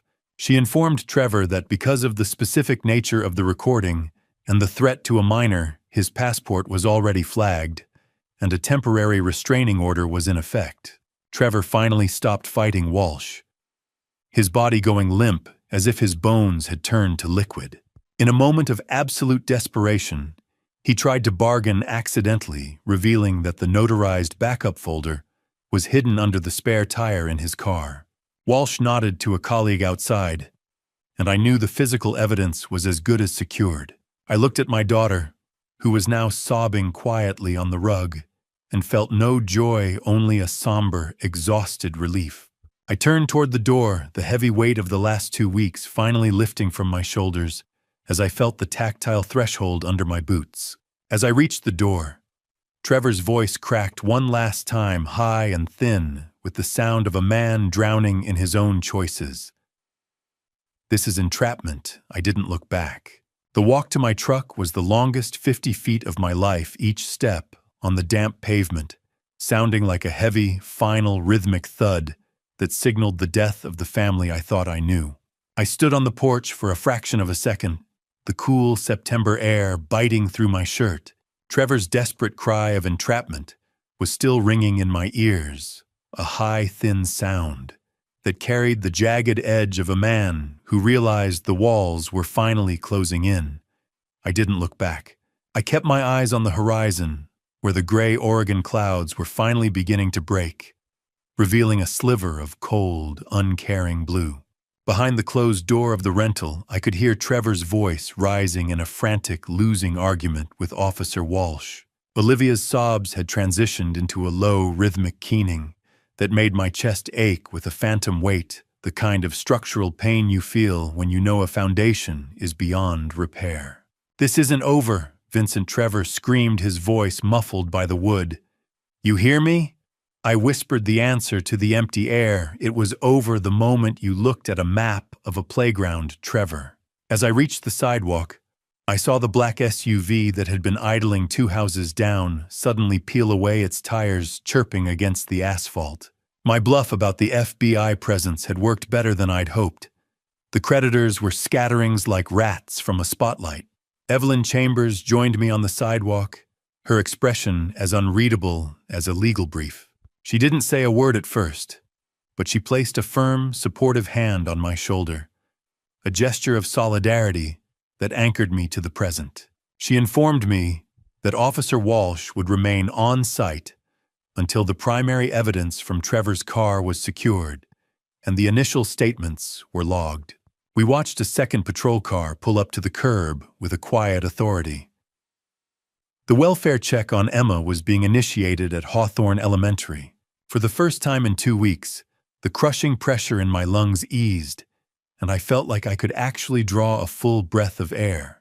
"The state will take it from here," Vincent Evelyn said, her voice a calm bulkhead against the chaos. "Go home." I looked at her, my eyes stinging. "Is she safe, Evelyn? Is Emma really safe?"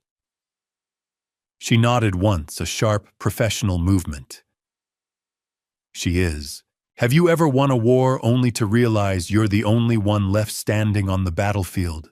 The silence is heavier than the gunfire ever was." I climbed into the driver's seat of my truck and pulled the door shut.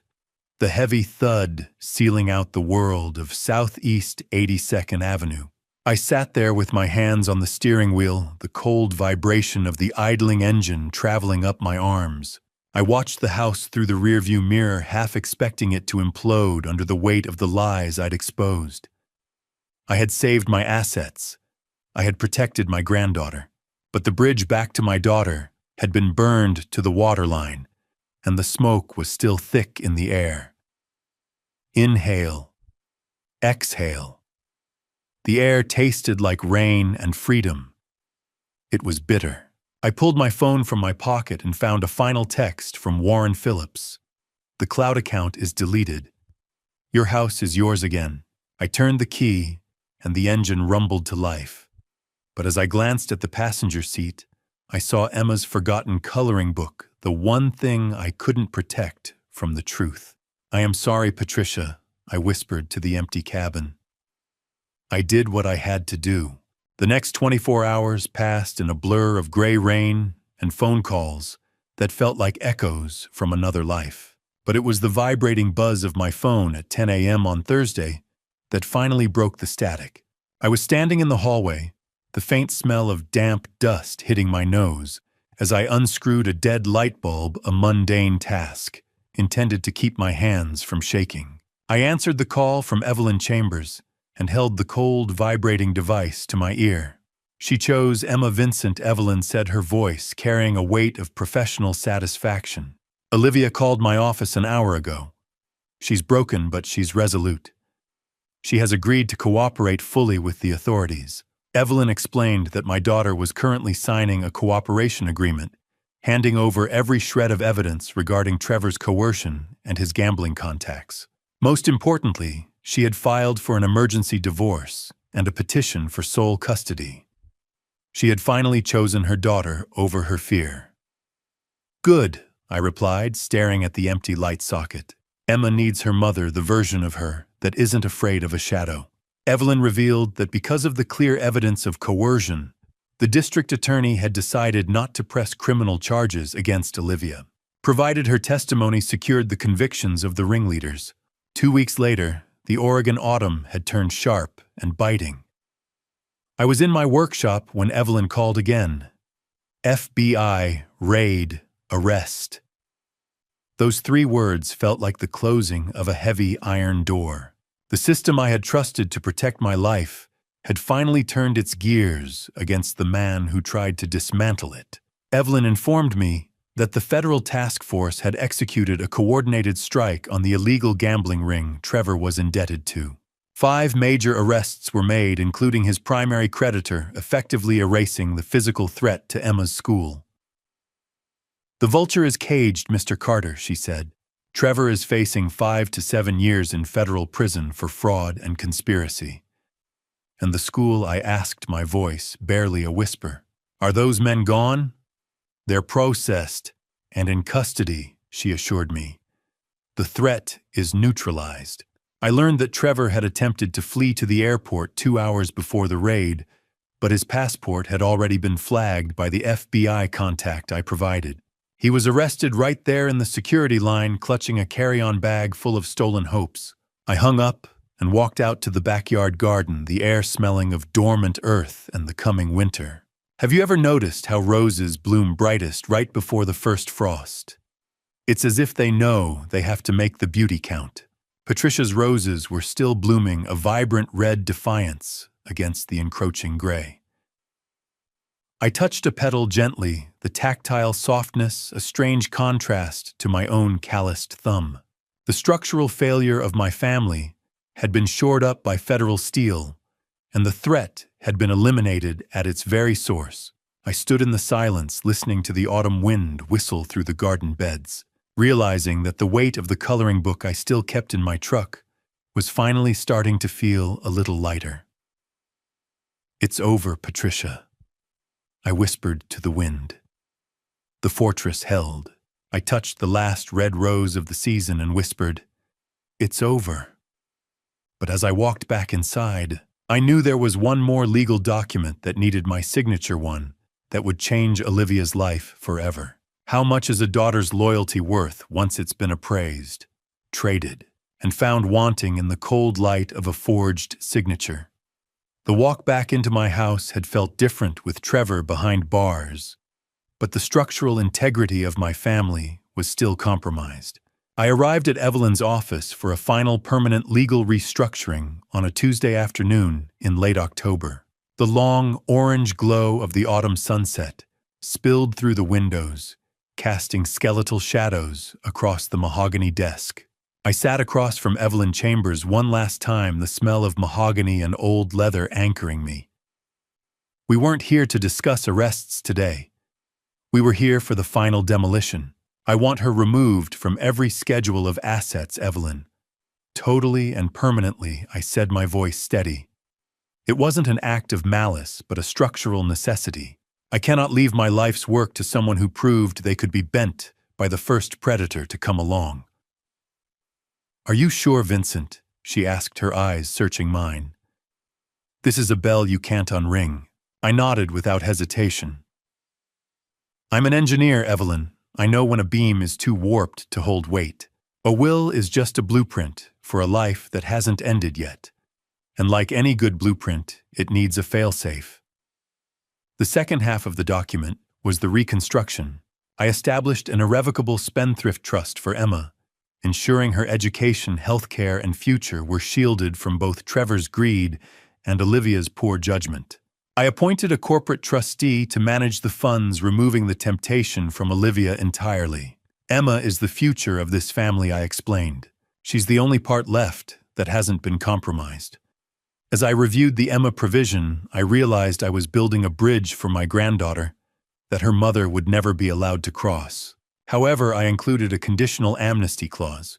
Olivia would receive a modest monthly stipend, but only if she maintained a permanent restraining order against Trevor and completed a court-ordered financial responsibility program. It was a door I was leaving ajar, though I didn't expect her to walk through it anytime soon. Love means consequences, and I was finally enforcing them. Ink, paper, seal. The family tree was pruned. Evelyn placed the heavy stack of paper in front of me, and the fountain pen felt cold and balanced in my hand. I signed each page with the same steady hand that once drafted thousands of bridge blueprints. With each stroke of black ink, the Morrison influence was purged from my legacy. As I signed the final page, Evelyn handed me a small envelope left by Trevor's mistress. It contained a coded key to a digital offshore account Trevor had hidden even from Olivia. I didn't even look at the balance. I simply pushed it across the desk toward Evelyn. "Give this to the corporate trustee for Emma," I said. "Let it be the first stone in her new foundation." When the last document was notched and filed, I felt a strange, hollow peace. The fortress was finished, the perimeter was secure, and the old man was finally truly alone inside it. "Thank you, Evelyn, for everything," I whispered. I stood up and felt the tactile weight of the completed trust in my mind. I walked out to the parking lot and looked at the sunset, my shadow stretching out long and thin across the pavement, a solitary figure in a world I had spent my final strength to secure. The first frost of November arrived a week later, turning the garden into a silver graveyard of summer memories. And it was in that brittle silence that my phone chimed with a name I hadn't seen on the screen in 42 days. I was standing at my lathe in the workshop, the mechanical hum and the smell of cedar shavings providing a rhythmic sanctuary that I had come to rely on. I stopped the motor, the silence rushing back into the room like a flood, and looked at the notification lighting up my workbench. It was a simple text from Olivia. "Can we talk? Just us. Bluebird Park at 2 o'clock. After everything, the recordings, the FBI raid, and the restated trust that had essentially excised her from my legacy." The brevity of the message felt like a structural tremor in my newly reinforced life. As I navigated the settings to reply, I discovered that she had been trying to call me from a restricted number for weeks. My new security software, the very fortress I had built to keep the predators out, had been silently blocking her, leaving me more isolated than I had ever intended to be. Cedar shavings are like memories. If you don't sweep them up, they get under your skin and start to itch. I stared at the phone for nearly 20 minutes, watching the fine cedar dust settle on the glass screen like a dusting of November snow. Part of me wanted to maintain the perimeter, to stay inside the safety of the locks and the legal bulwarks I had spent so much energy constructing. But then I remembered Emma's coloring book, sitting on the passenger seat of my truck, a quiet reminder of the innocent life caught in the crossfire of our collapse. I realized that while the legal battle was won, the human wreckage still needed to be cleared away before the winter set in. I typed a single word, "Yes," and felt the internal pressure of a dam that was no longer as solid as I believed. I am not doing this for him, I whispered to the empty rafters. I am doing this for her. One word. Yes. The bridge was rebuilt with a single keystroke, however fragile the span might be. I cleaned the workshop with a meticulousness that bordered on the obsessive putting every chisel and gauge back into its specific shadowboard silhouette.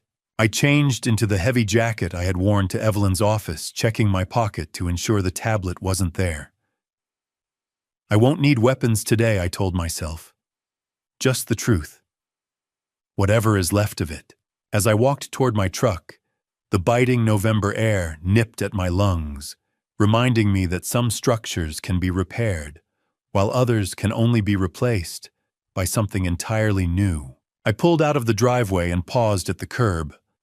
Across the street, a white moving van was parked at the rental house.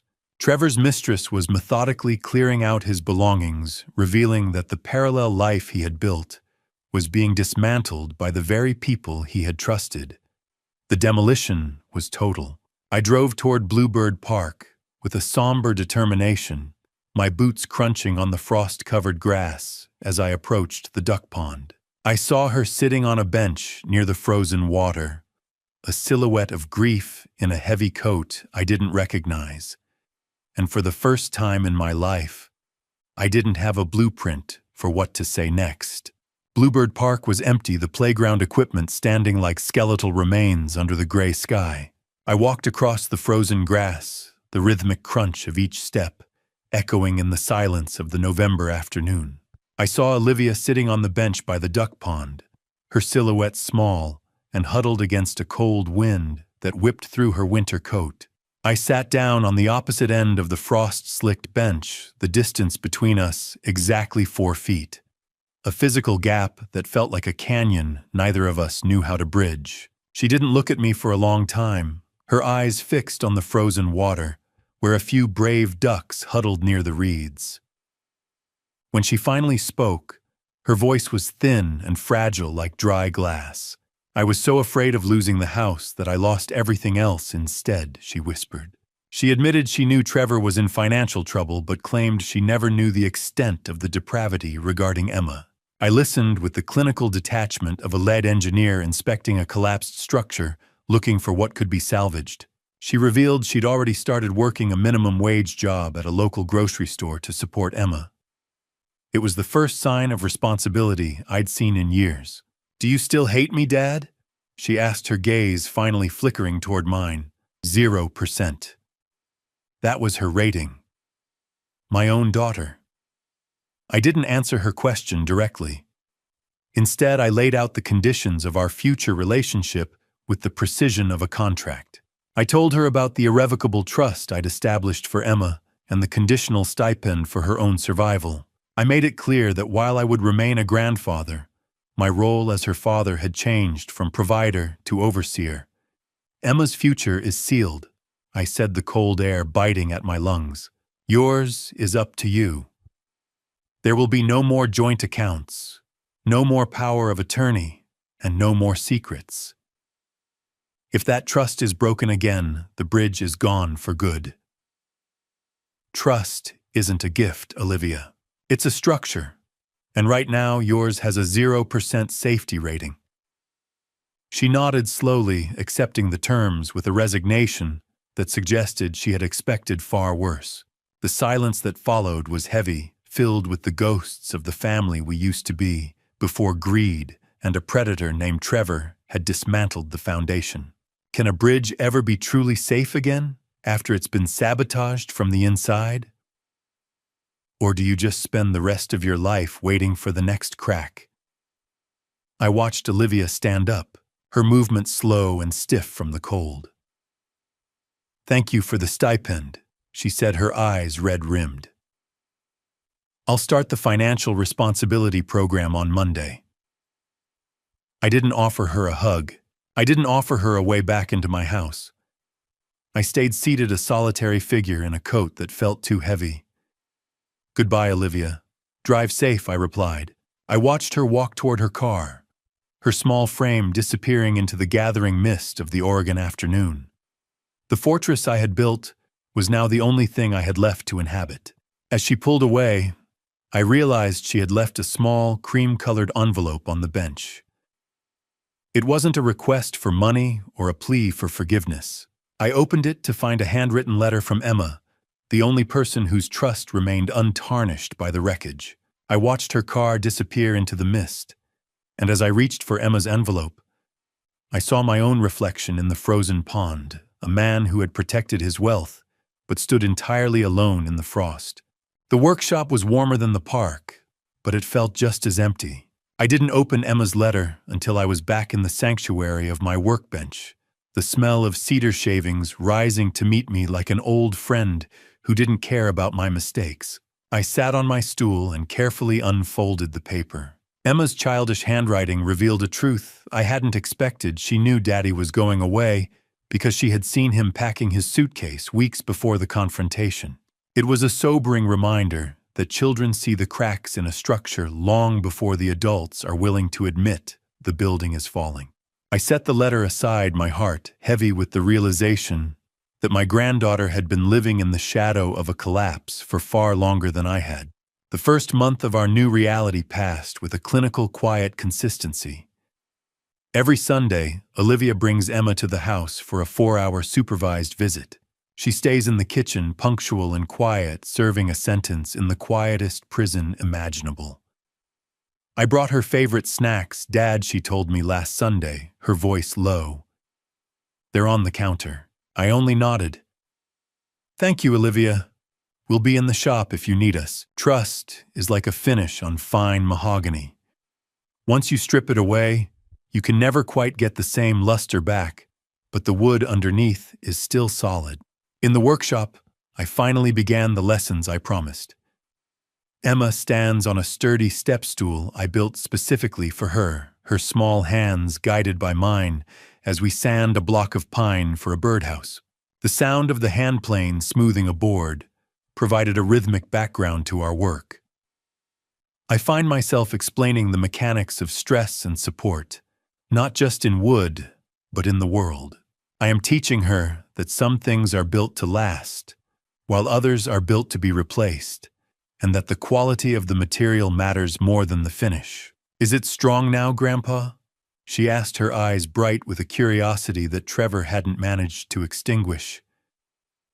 It's getting there, Emma, I replied, guiding her hand across the grain. You have to find the grain first.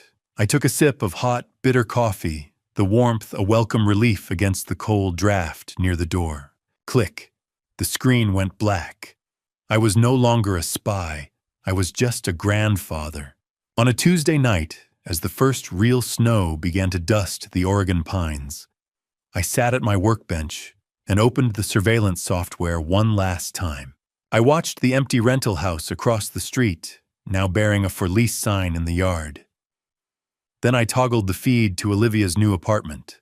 She was sitting with Emma, helping her with homework, the scene mundane and safe.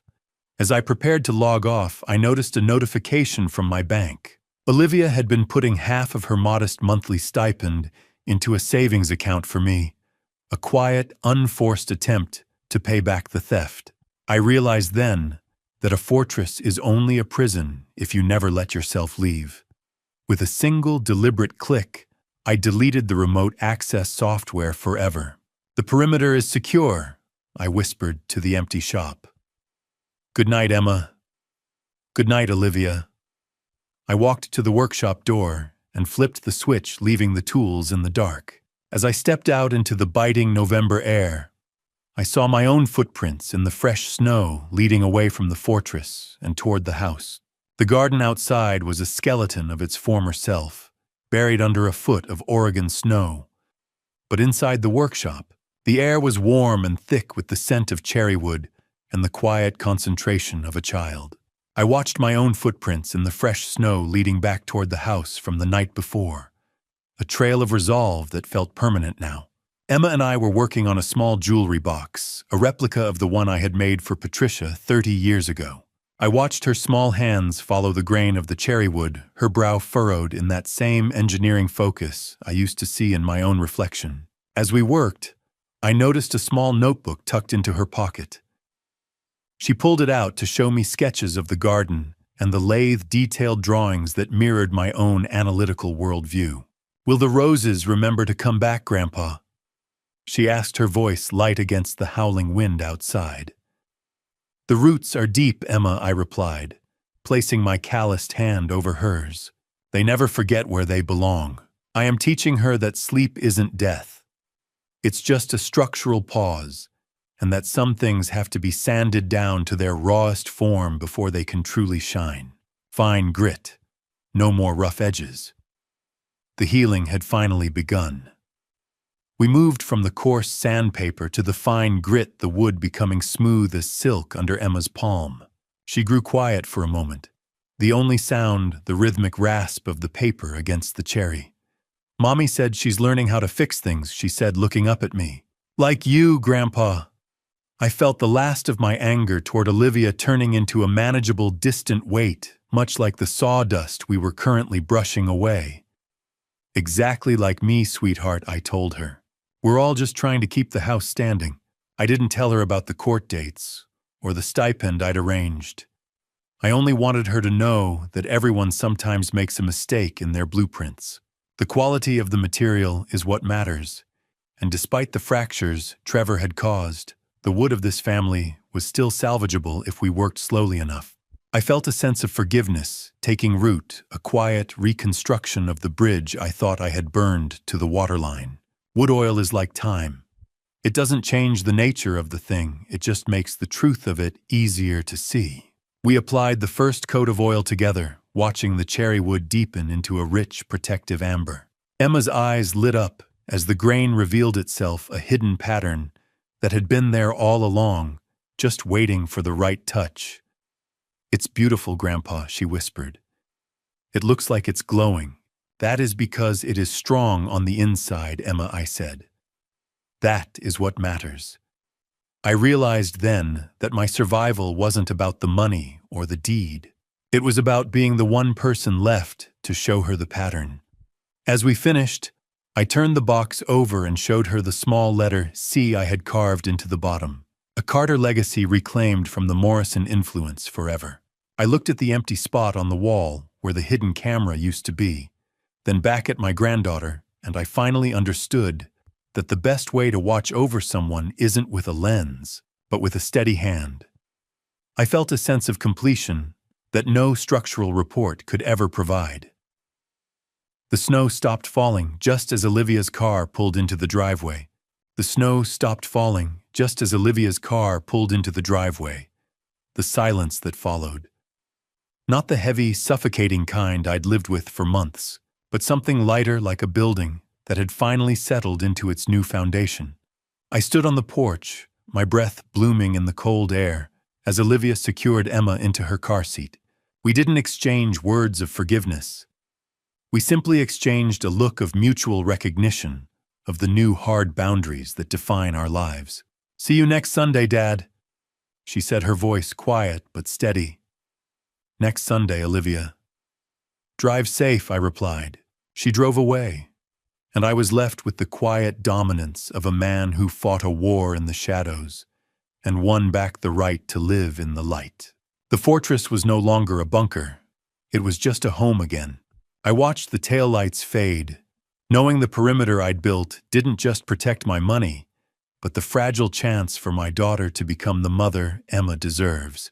I returned to the workshop, the smell of cold cedar and wood oil greeting me. I opened my laptop for the final time in this professional capacity. I found the encrypted chat with Warren Phillips, the man who had given me the eyes to see through Trevor's lies. I tried to process the final payment, but I realized Warren had already refused it. He'd left a short note seeing a master engineer at work was payment enough. I felt a surge of mutual respect for the man across the street who had risked his own peace for mine. "The job is done, Warren. Wipe the drive I typed. Operation complete." Vincent came the immediate reply. "Take care of that granddaughter. Delete. Erase. Gone." The digital ghosts were finally laid to rest. It was the final engineering check on a bridge I never wanted to build, but one that saved my family from a total structural collapse. What is the weight of a secret? Once it's been told, it's nothing. It's lighter than the air in an empty workshop. As I initiated the final wipe of the laptop, I discovered one last hidden file Warren had left for me. I clicked it, and suddenly the workshop was filled with the sound of Patricia's voice. It was a recording from a years-old backed-up security test we'd forgotten about. "Vincent, honey, don't forget to come in for dinner," she said, her voice warm and full of the life we'd shared. It was an audible blessing from the woman who had started the garden, a final reassurance that the foundation we'd laid together was still holding firm. I closed the laptop, the lid clicking shut. With a sound of absolute finality, I listened to the house. It was quiet, but it was a living silence. The hum of the refrigerator, the wind in the pines, the absence of Trevor's predatory pacing. I looked at the jewelry box. Emma and I had finished the oil, giving the cherry wood a soft, protective glow. I am an old man with a steady hand, and for the first time in a very long time, I don't feel the need to watch anything at all. No more cameras. Rest easy, Patricia. The house is safe. I stood in the center of the room and breathed in the scent of cedar one last time before flipping the light switch, finally content to let the shadows be just shadows. The gravel crunched under my boots as I crossed the yard, a solitary sound, in a neighborhood that had finally stopped feeling like a battlefield. I had stepped out of the workshop and flipped the switch, leaving the tools in the dark. And as I walked toward the house, I saw my own footprints in the fresh snow, leading away from the fortress I'd inhabited for so long. I didn't reach for my phone to check the perimeter. I didn't even feel the phantom vibration that had haunted my thigh for months. I realized then that my psychological recovery had finally caught up to my legal victory. I stood on the back porch and looked at the heavy brass master key in my hand, the one that opens every door in a house I almost lost. I thought about the months spent behind monitors, the cold calculations, and the weight of the tablet that used to live in my pocket. Now there are no cameras hidden in the eaves and no software monitoring the digital air. The greatest engineering feat of my life wasn't building the fortress, but knowing when it was finally safe enough to take the walls down. A home isn't a structure you defend, I whispered to the cold Oregon night. It's a place where you finally stop looking over your shoulder. I turned and looked out at the snow-covered garden, where Patricia's roses sleep beneath the frost safe and undisturbed. The orange glow of the sunset hit the white drifts, turning the backyard into a sea of fire and ice. The cycle of seasons is the ultimate blueprint, a reminder that even the deepest winter is just a preparation for a new spring. I am an old man, and my hands are tired, but as I look at the house, I know that Emma's future is as secure as the roots of those roses. I've done my job. The foundation is deep, the materials are honest, and the house stands firm. The roots are deep enough now, I thought, feeling a triumphant peace. Sleep well, Patricia. I've finished the work. A curtain is more than fabric. It's the final boundary of a man's soul. It is the line between the public war and the private peace. I stood there for a long minute, letting the cold bite into my lungs one last time. A reminder that I was still here, still standing, and still the master of my own domain. Click. The lock turned. The story ended. I opened the back door and stepped into the sudden welcoming warmth of the kitchen, the smell of wood oil and my old jacket clinging to me. I set the master key on the anniversary bowl, the ceramic clink sounding like a gavel, bringing a long trial to order. I looked out the window one last time at the fading light over the pines. There are no more secrets, no more recordings, and no more shadows to chase. Before I walked away from the glass, I thought of the small digital drive I'd tucked into the back of the jewelry box Emma and I finished. It contains a video message for her to open on her 18th birthday, explaining why her grandfather did what he did, ensuring the truth survives long after my own heartbeat fades. "Good night, world," I murmured. "I'm home." I pulled the curtain shut, the darkness of the yard disappearing as the warm light of the kitchen took hold. And for the first time in years, I didn't feel the need to look back. The structure was sound. The project was complete. Looking back at this family story, my biggest mistake wasn't trusting my daughter. It was staying silent when I first noticed the cracks in our foundation. I thought ignoring the warning signs would protect them, but silence only gave the rot more room to grow. Don't be like me. Don't wait until your entire world is collapsing before you start asking the hard questions about what's really happening inside your own home. This dad revenge wasn't just about reclaiming stolen assets. It was about teaching a brutal lesson that trust is a structure, and once you sabotage it from within, the entire building comes down. The strongest fortresses aren't built with steel and concrete, but with truth and accountability. I truly believe the Lord's timing is always perfect, even when it feels like a storm is tearing everything apart.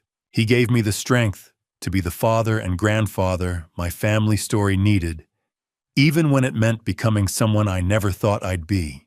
My dad revenge taught me this.